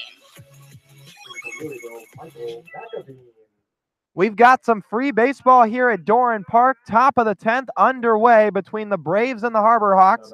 And the 9th inning Hyannis hero in Tommy Jew now steps to the plate in the top of the 10th to lead things off. Tommy was deprived of his at-bat to finish things off in the 9th as Rivera was gunned out at second. And Tommy takes a first pitch ball from the new right-hander in Michael McAveen. The rising junior out of Louisville comes into this game making his 9th appearance on the summer. The set and the 1-0. Breaking ball in there for a called strike. McAveen, a 2 ERA to the dot. 1 save in 9 innings pitched, 8 walks to 13 strikeouts. Jew with that rapid motion of that bat behind his right shoulder. The 1-1, swinging a ground ball foul down the third base line. Well, Tommy already flashing the heroics on defense, as he's the reason we're still here. Charged in from center on a sinking line drive from the newborn Brave and Tyler Shedler McAvoy. Tommy Jew, a flat-out dive on his stomach to rob him of a walk-off single, as he now sits with a 1-2 count. The set and the pitch, a swing and a ground ball foul. Now Tommy looking to do some work on offense after that defensive prestidigitation. Tommy today 0 for 3. 2 strikeouts and a flyout. From the set is McAveen getting the sign from Cooper Johnson. The 1-2 pitch to Jew, swinging a ground ball over the mound and over to the shortstop in Prado. Bare hands it and off his hand. Safe at first is Tommy Jew. And the leadoff man's aboard for the Harbor Hawks. Tommy picks up his first hit of the night on an infield single. Now we see why he was so desperate for extra baseball. I mean, still looking to get that first hit. Gets it right there. And bottom of the order up for Hyannis and Kyle Wilkie. He has yet to get his first hit too. But still, the Harbor Hawks have a very lethal top of the order that could possibly get Jew in after this. I mean, Davis Wenzel with a trio of hits today. Braden Como, one of the hottest bats in the Cape League, an all-star on the season. And then Matt Barefoot in that 3 spot. There are just so many people in the next couple of batters that could prospectively drive Jew in. So starting off the inning with a hit is a big, big step forward for the Harbor Hawks trying to break this 1-1 tie.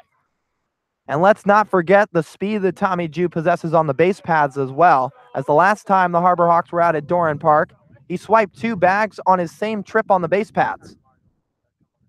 He's on at first. And the hottest hitter from the Clemson Ball Club in his 2018 season, and Kyle Wilkie digs in. Wilkie squares around a bunt, pulls back, a snap throw back to first, and Tommy Jew's in safely with no dive. That pitch was a ball to the Clemson catcher in Wilkie, also in search of his first hit. Speaking of hits, Wilkie was second on the Tigers in knocks this season, second in on base, but first in batting average.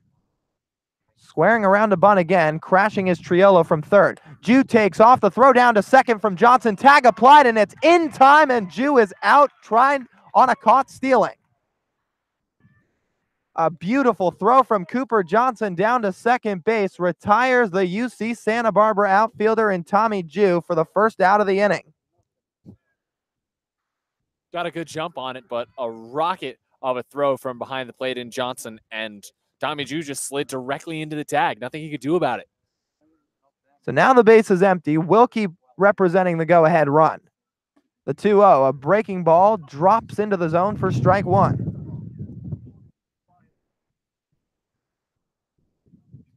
Kyle struggled against right-handed pitchers on the Cape this summer.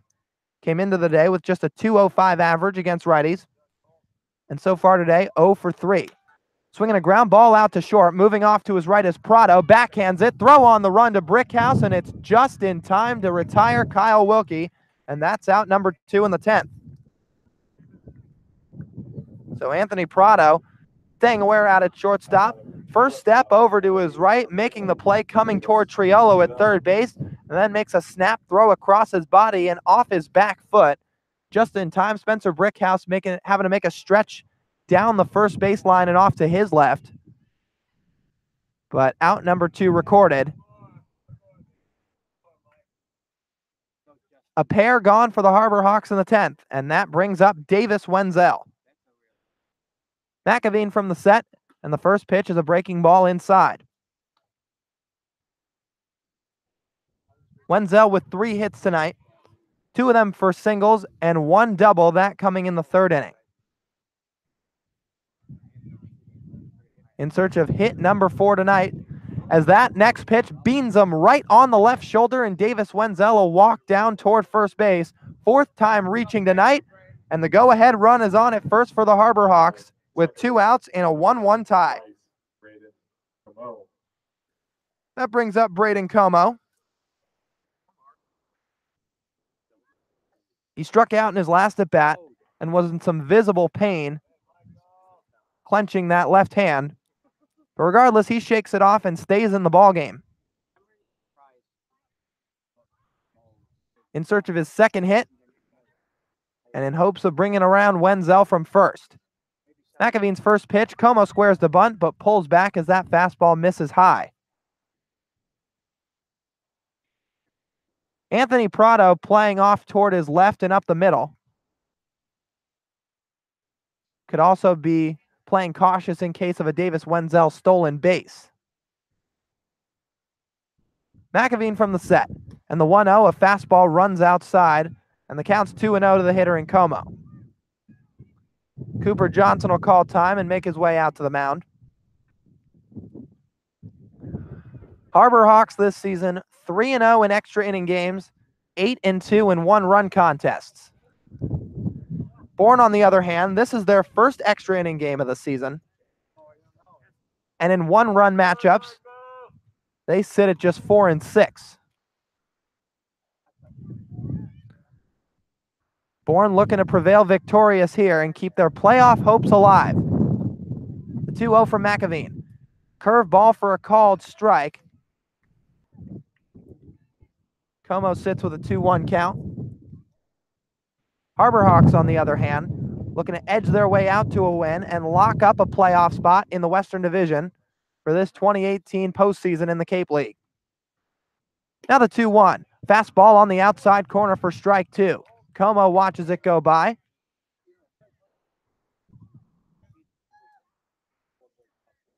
Como's currently riding a 5-game hitting streak. Extended it to 5 with that single back in the 6th. Wenzel takes off the 2-2 pitch, swinging a chopper foul behind home. Braden Como trying to execute a little bit of a hit and run. Got a piece of it to stay alive. And retreating back to first base is Wenzel. Saw in a similar situation in the top of the 8th. Davis Wenzel was able to swipe second base off of another hit and run that Braden Como wasn't necessarily able to get all the baseball or any of the baseball in that instance. 2-2 count. McAveen with the 2-2, swinging a ground ball to the third baseman Triolo. Fields it cleanly, throws across the diamond for out number 3, and that'll do it for the Harborhawks in the top of the 10th. Wenzel reaches with a 2-out hit by pitch, but unable to muster that go-ahead run as the score remains 1-1 here at Doran Park. Braves looking to walk it off in the bottom of the 10th. Due up for the Bourne Ball Club will be Cooper Johnson, Tyler Fitzgerald, and Anthony Prado when we return on the Hyannis Harborhawks Digital Network.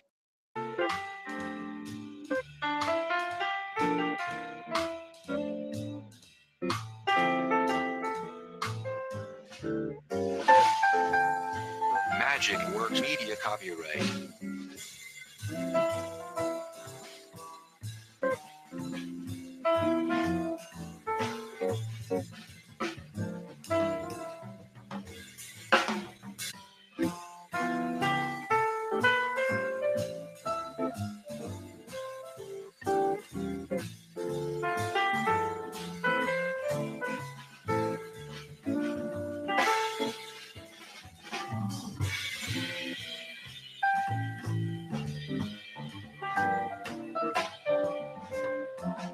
Magic Works Media copyright.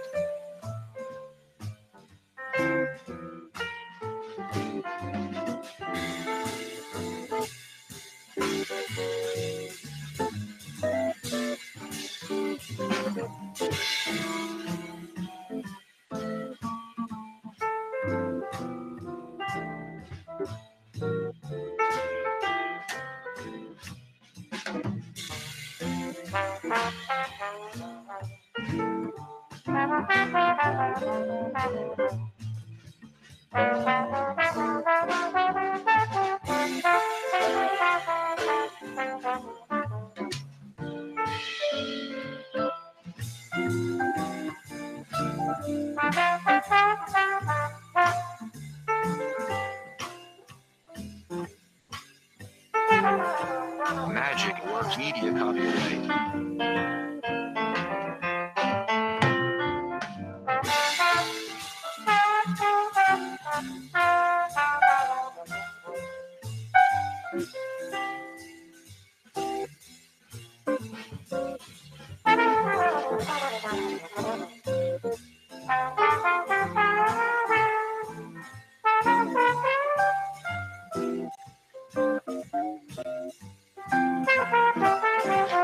Magic Works Media copyright.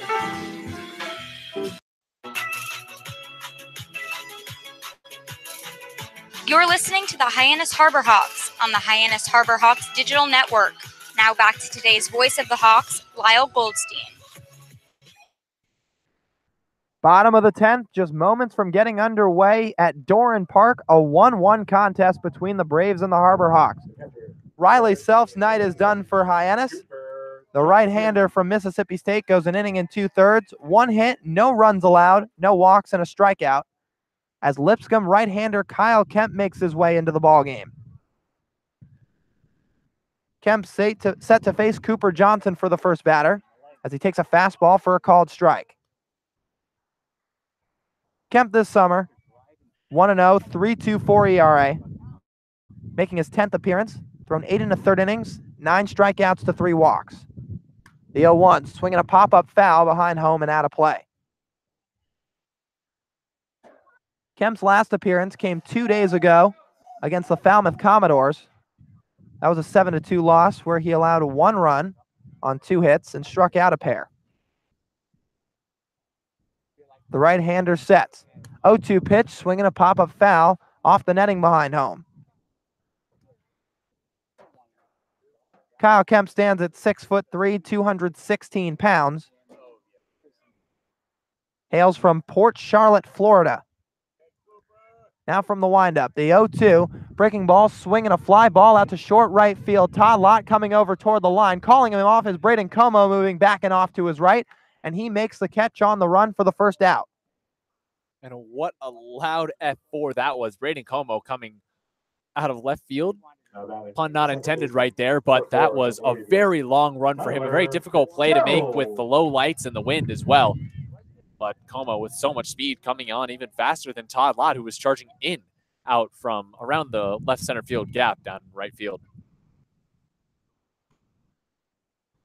1 out as the leadoff hitter and Tyler Fitzgerald digs in. First time seeing Kemp today as his first pitch fastball misses low.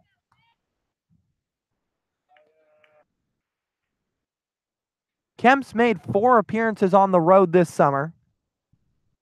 Comes home with the 1-0, and it's a called strike on a heater. 3 of those appearances have come at Gov Fuller Field against the Commodores. The other coming back on June the 27th against Brewster. First time on the mound at Doran Park. The 1-1 is swung on and popped foul out of play on the right side.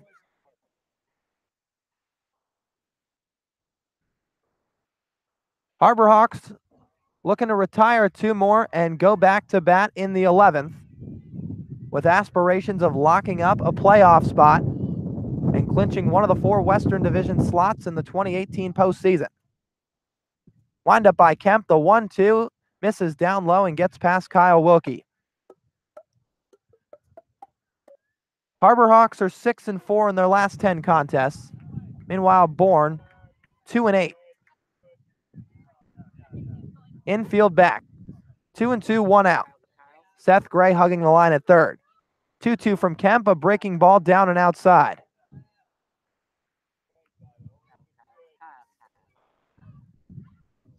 Kemp was part of a Lipscomb team that went 24-30 this season.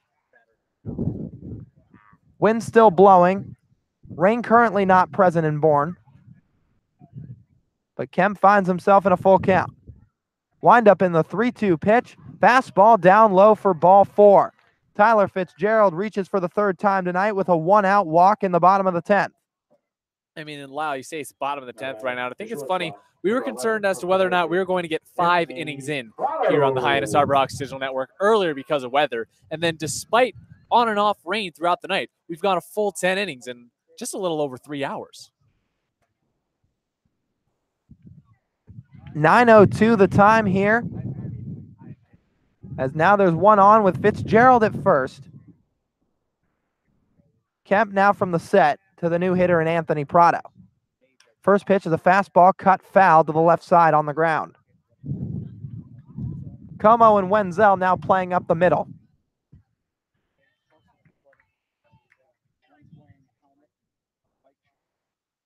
Prado steps out of the box, then taps his plate twice to home. Kemp steps off and throws over to first. Back safely with a dive is Tyler Fitzgerald.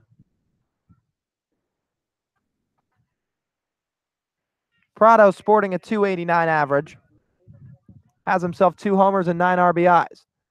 Back safely again on an attempted pickoff is the runner in Fitzgerald. The Louisville second baseman represents the winning run for the Bourne Braves. 0-1 with 1 out. The pitch from Kemp, swinging a line drive foul, hooking down the right field line and out of play.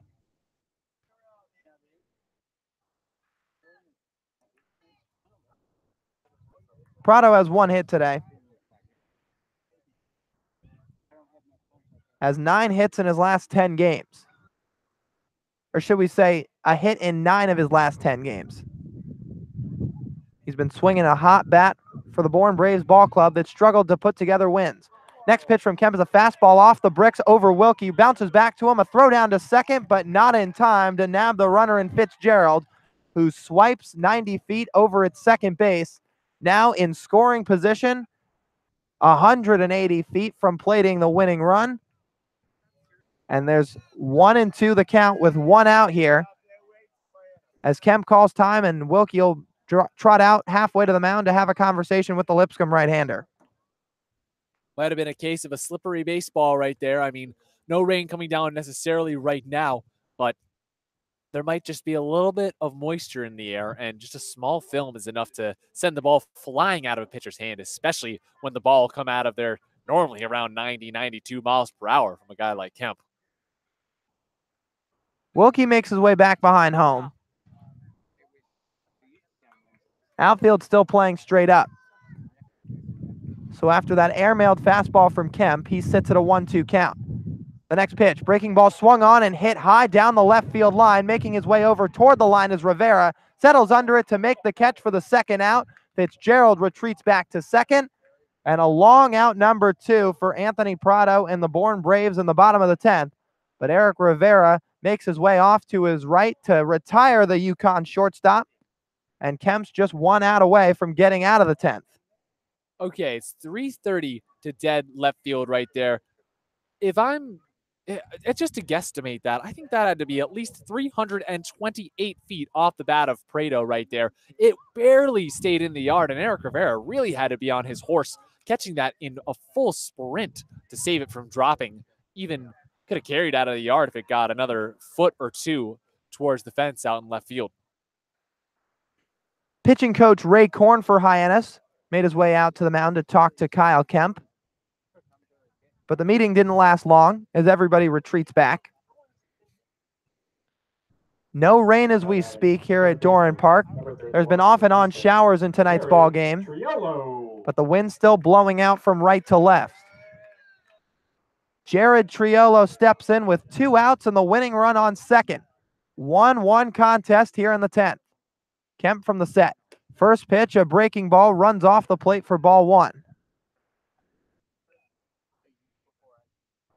Triolo in search of his first hit tonight. The Houston third baseman reached once on a walk, but is otherwise grounded into 2 double plays and popped out to first. 1-0 from Kemp. Another breaking ball, misses outside for ball 2. Wilkie calls time and trots out to the mound.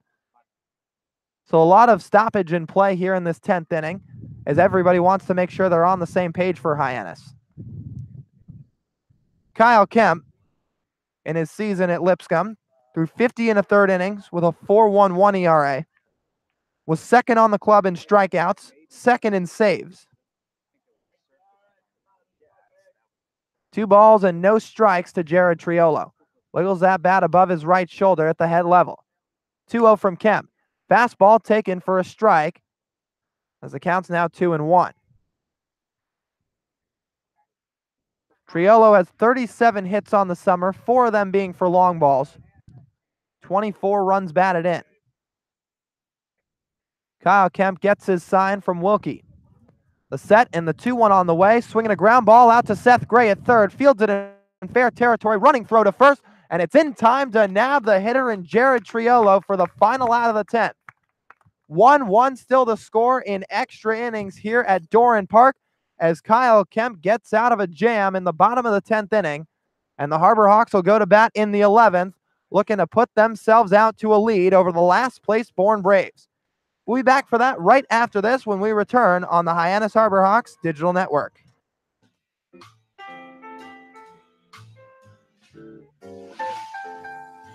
Magic Works Media copyright.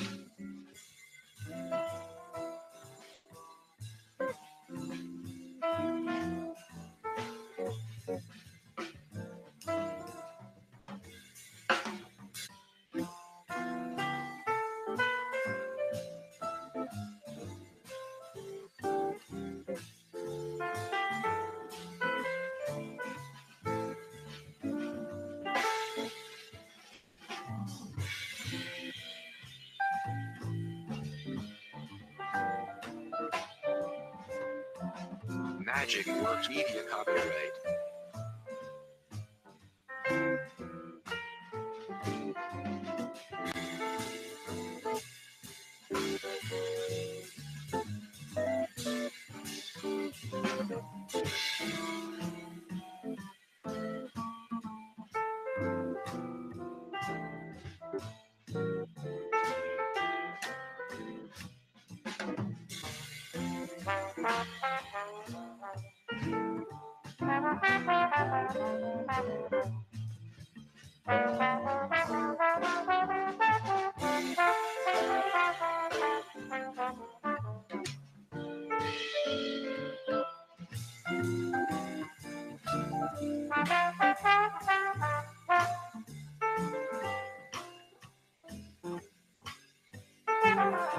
Magic Works Media copyright.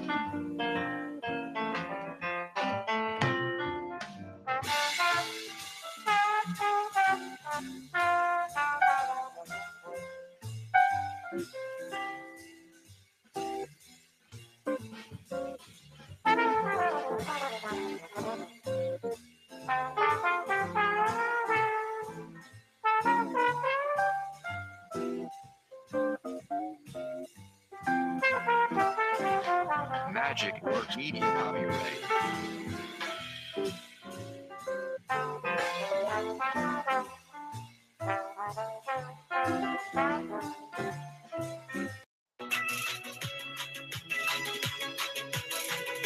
You're listening to the Cape Cod Baseball League on the Hyannis Harbor Hawks Digital Network. Let's get you back to the game.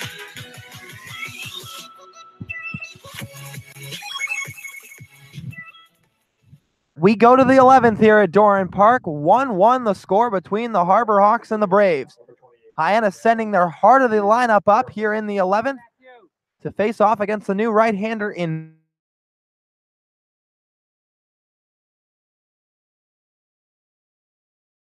conversation with Cooper Johnson as pitcher, likely going over how to pitch to Matthew Barefoot, who sports the highest average on the Cape, currently at .395. Barefoot came into today leading the Cape in average, along with hits as well. Cooper Johnson now squats back behind the dish. Barefoot into his usual stance, sets the bat on his right shoulder, now picks it back up as Ruff makes his way to the windup. First pitch is a ball off the mask of the home plate umpire in John Jordan for ball one. Everybody giving themselves a little bit of a smile. Johnson and Barefoot both exchanging a couple of grins. Johnson will walk the ball out to the mound. Now again to go talk to his pitcher in Ruff. Yeah, it looks like that was just a funny look on Jordan's face, like he took a sip of sour milk right there. Just like got him right for a surprise right there, keeping everybody alive at 9:12 p.m. here on the East Coast. Cooper Johnson offered an apology to the home plate umpire. Well, he's a good catcher. Catchers are supposed to take care of the umpires. Of course, you think it'd be kind of a mutual exchange there, but just let one slip away from him late out here at Doran Park. 1-0 the count to the hitter in Barefoot. Ruff shakes off two signs, now gets one he likes. The 1-0, a fastball inside. 2 balls and no strikes to Barefoot leading off the 11th. Matthew making his 5th plate appearance. A hit and a hit by pitch to his name. Takes a 2-0 fastball on the outside corner for strike 1. Barefoot's reached base 3 times today. Along with those first 2 at-bats, he also made it to first on a fielder's choice. That coming back in the 6th. Swings and misses through a 2-1 fastball from Mike Ruff to even the count. Barefoot looking to do some clutch hitting here. Hitting .440 when leading off an inning. Ruff from the windup. 2-2 on the way, swinging a ground ball over to the second baseman in Fitzgerald. Fields it on a couple of hops, throws over to first, and it's in time to sit down Matthew Barefoot for the first out of the 11th. Barefoot's now made out in back-to-back appearances. The third baseman. And Seth Gray, the lone lefty in the Harbor Hawks order, digs in with 1 out, 1-1 game.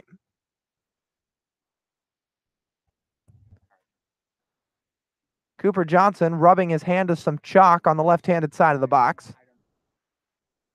But now play is set to go.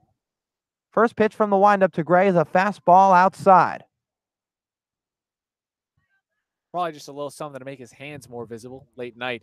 Any white on your hands will make it easier for pitchers to see your signals. Now the 1-0 to Gray. Swing and a miss for strike one. Seth Gray took one hand off the bat on the follow-through. 1 ball and 1 strike the count. Playing a little bit off the line is Jared Triolo. Not quite in a no-doubles defense with the lefty and Gray at the plate. Swings and sends a ground ball out to the shortstop in Prado. Fields it on a backhand with 2 hops. Throws across the diamond. A high stretch by Spencer Brickhouse, but it's in time. First 2 Harbor Hawk hitters retired in the top of the 11th. And 2 really hard trips down the first baseline, both by Barefoot and Gray. You can tell how bad this Harbor Hawks team wants to clinch that playoff berth tonight, just by the way that late into this game, those 2 guys are still hustling to try and get down that line.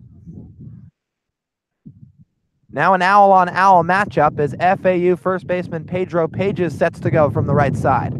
Takes a first pitch breaking ball for strike one and immediately exchanges a smile with Mike Ruff. These 2 play their college ball together down in Boca Raton, Florida. Pages catches the right-hander in Ruff pretty often as he watches a breaking ball low and away. Seen that one before. He's seen everything that Ruff's got before, and from up close, too. Big advantage here.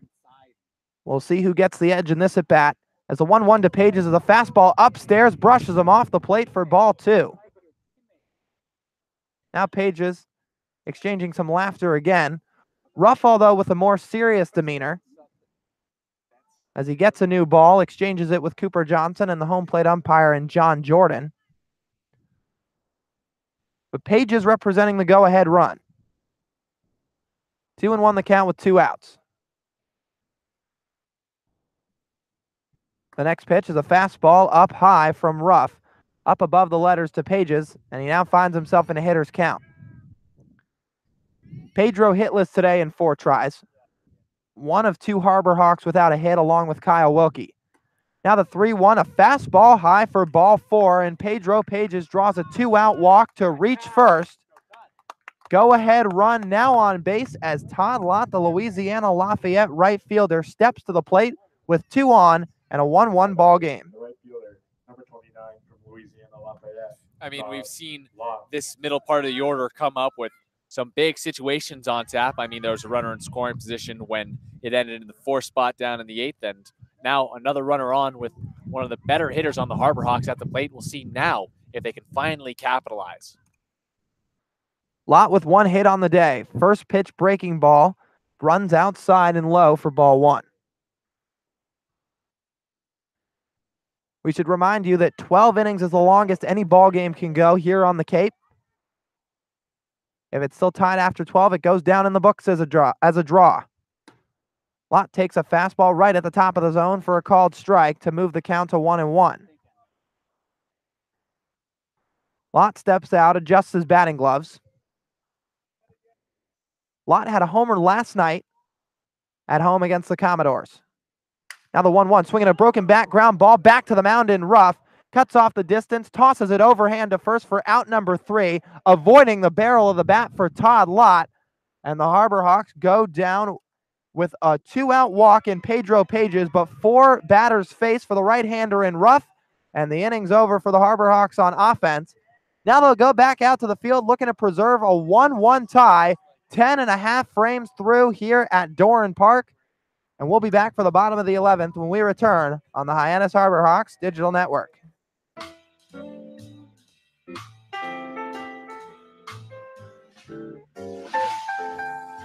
Magic Works Media copyright.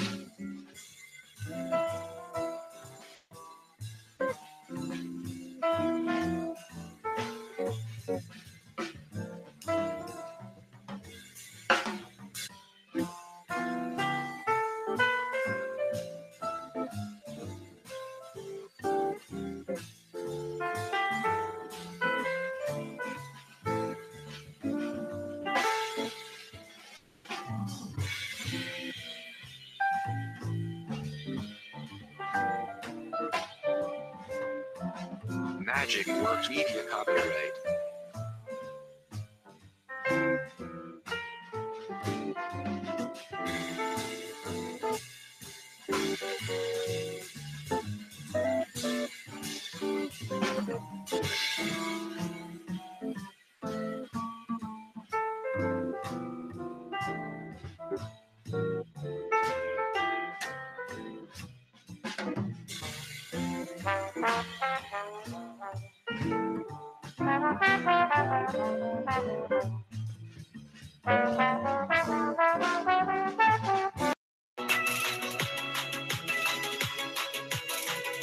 You're listening to the Cape Cod Baseball League on the Hyannis Harbor Hawks Digital Network. Let's get you back to the game.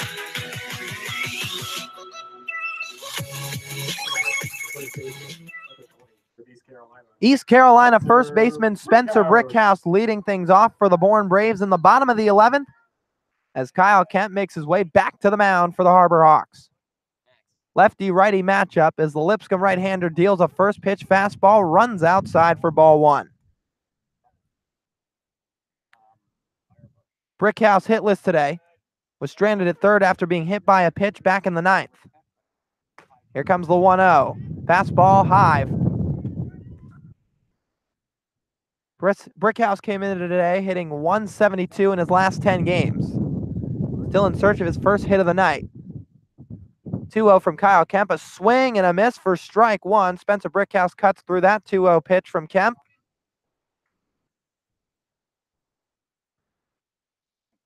Kyle working from the windup. Seth Gray hugging the line over at third. Page is the same at first. 2-1 pitch. Fastball high. 3 balls and 1 strike the count.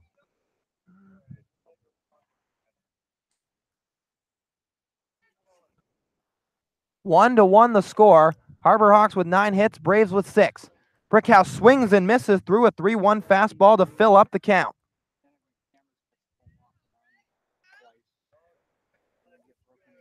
Brickhouse coming off a sophomore year where he drove in 50 runs.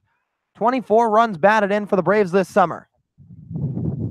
He represents the winning run. 3-2 from Kemp, a swing and a foul behind home plate. Kemp gets a new ball from Kyle Wilkie. And the right-hander from Lipscomb looking for out number 1 in the bottom of the 11th. Kicks and fires the 3-2 pitch, swinging a line drive down the left field line, hooking toward the line. Rivera giving chase, and it lands fair, rolling all the way to the corner. Brickhouse trotting into second base, standing up with a lead-off double in the bottom of the 11th inning. Here comes trouble. The Harbor Hawks really have to bear down here now. I mean, Eric Rivera can't do it all out there. That was a good hit. Rolls all the way into the corner, too, and that stone dust definitely giving it a little bit of an extra leg as it just scooted away from Eric Rivera long enough for Brickhouse to stretch that one out for 2. Now stepping to the plate, a guy who refuses to bear down, and Arizona State Sun Devil Lyle Lynn. Lynn on the day, hitless in 3 tries along with a walk. Now you would think in this situation that Lyle Lynn would be dropping down a bunt with nobody on and a man on second. But the last time they tried that with the ASU catcher, he popped out to Pedro Pages over at first. Kemp now works from the set. Brickhouse gets a short lead at second. Kemp steps off the mound to check the runner, but Brickhouse is back with no throw. Ron Polk's going to call time again and make his way out to the mound to converge with the rest of his infield. Likely going to go over some bunt defenses and infield defense, with the Bourne Braves just 180 feet away from winning this ball game. Well, there's a little stirring in the Harbor Hawks pen as well. Looks like at least someone has just started warming up, so Polk possibly buying a little bit of time as well. Kemp looking to go for a multi-inning outing. Done that only once so far this summer. That coming on June the 27th against the Brewster Whitecaps, where he threw an inning and a third. Meeting ends as Polk walks back. Infield trots back out to the dust. Lyle Lynn will step to the plate. Had a couple of words with his head coach, Harvey Shapiro, down at third. Pedro Pages makes his way onto the infield grass. Seth Gray playing on the grass as well. It's as good as it gets right here, Lyle. Two second-year Cape Leaguers battling it out. Kemp from the set. First pitch to Lynn, swinging a line drive foul behind home. Lyle Lynn, one of 4 returning Bourne Braves in the lineup tonight. Or one of 3, I should say, along with Jared Triolo and Tyler Fitzgerald. Kemp will grab a new ball. Kyle Wilkie throws a new pearl back to him. But Kyle Kemp last summer spent his time with the Katuitt Kettleers and also spent about a week and a half there to start the 2018 campaign. But Katuitt let him go. Harbor Hawks picked him up. And he's here at Doran Park in the bottom of the 11th looking to shut things down. Lynn swings and misses through a breaking ball for strike 2. Lyle Lynn in search for hit number 17 on the summer. Currently has 9 RBIs, but none would be more important than the one at hand. Brickhouse at second, being held on by Como. Kemp from the set. The 0-2 pitch, swinging a ground ball out to Wenzel at short, charging in on it, fields it glove side, throws across in time for out number 1, but a productive out for Lyle Lynn as Spencer Brickhouse moves over to third, now 90 feet away from scoring. 1 out in the bottom of the 11th, and representing the chance to send the Bourne Braves home happy is Ashton Bardzell, the Hartford center fielder. And there are a couple of high school teammates exchanging on a play right there. Wenzel and Lynn, both out of J. Sarah High School, but definitely a very tough situation that the Harbor Hawks are in right now, sacrificing that out for the lead runner, but a very, very tough situation. Infield playing in with a man on third and 1 out.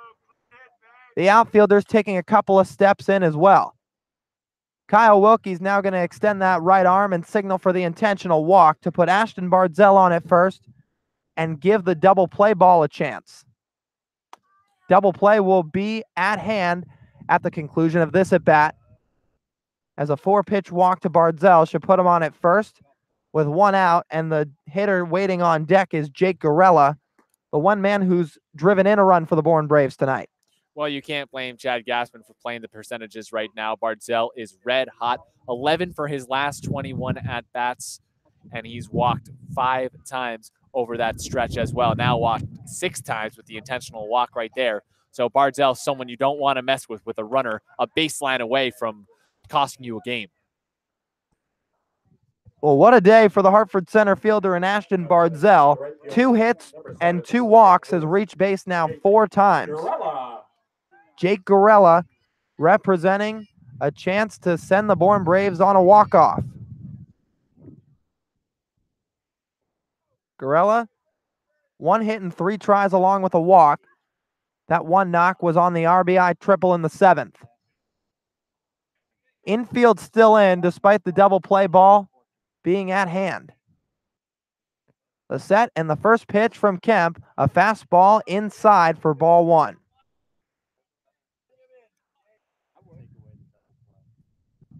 Bourne with 7 hits up to this point. It has been a pitcher's duel to say the least between 2 ball clubs who come in at 6th and 7th respectively in runs scored between Hyannis and Bourne. 1-0 from Kemp. Runner takes off. Trots down to second with no throw. Wilkie just gave him a long look. And the double play ball is now erased. The chance for a double play is erased as the Braves have runners at second and third.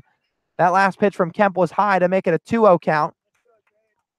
But the only base runner that matters is Spencer Brickhouse, who stands at third, 90 feet away from walking this game off. Kemp from the set. 2-0 pitch. Breaking ball swung on and fouled back off the pole behind home. Look out. David, what are you doing? Kyle Kemp looking to get out of this inning.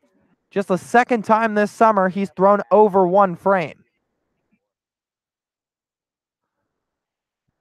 Fairly quiet here at Doran Park as we speak. 1-1 the score. 2-1 with 1 out. A pitch from Kemp. Lined into deep right center field. Going back is Tommy Jew, and he's going to watch that drop and two-hop the wall.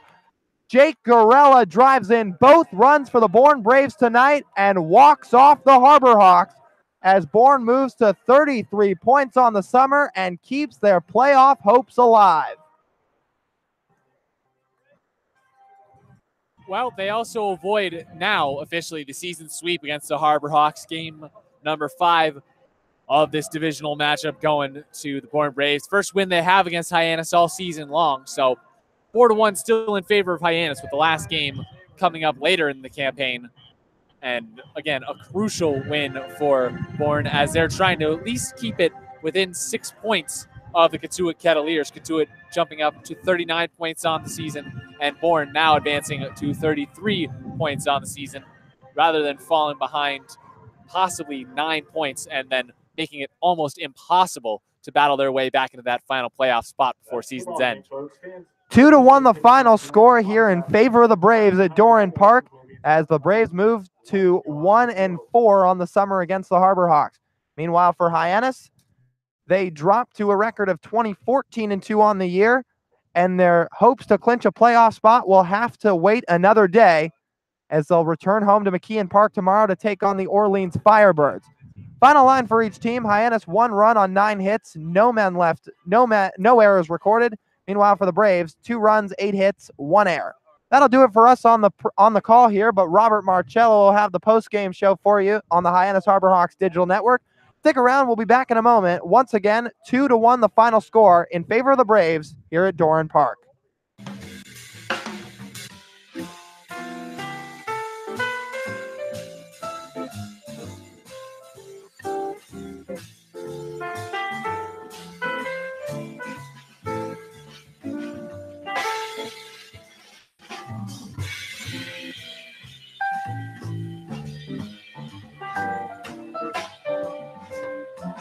Magic Works Media copyright.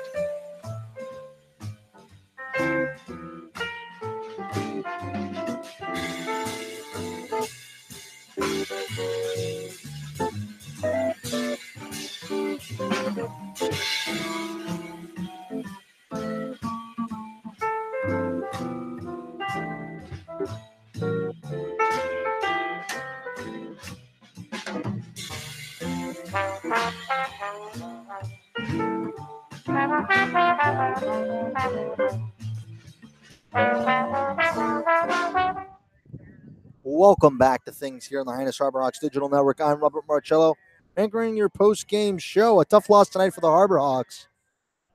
As a valiant effort by both teams, but the Bourne Braves break their losing streak. 2-1 final here from Doran Park. We're just going to go around the league. The final in Brewster, they drop a game to Cotuit, 8-6. The Whitey Red Sox beat the Orleans Firebirds in 8 innings, 8-4, as that was called due to rain. Finally here in Bourne is 2-1. The Wareham Gatemen beat the Falmouth Commodores. And the Chatham Anglers are currently in the bottom of the 8th, currently beating the Harwich Mariners 6-3. That's going to do things here on the postgame show. We will see you tomorrow back at McKeon Park for a makeup game against the Orleans Firebirds. So long.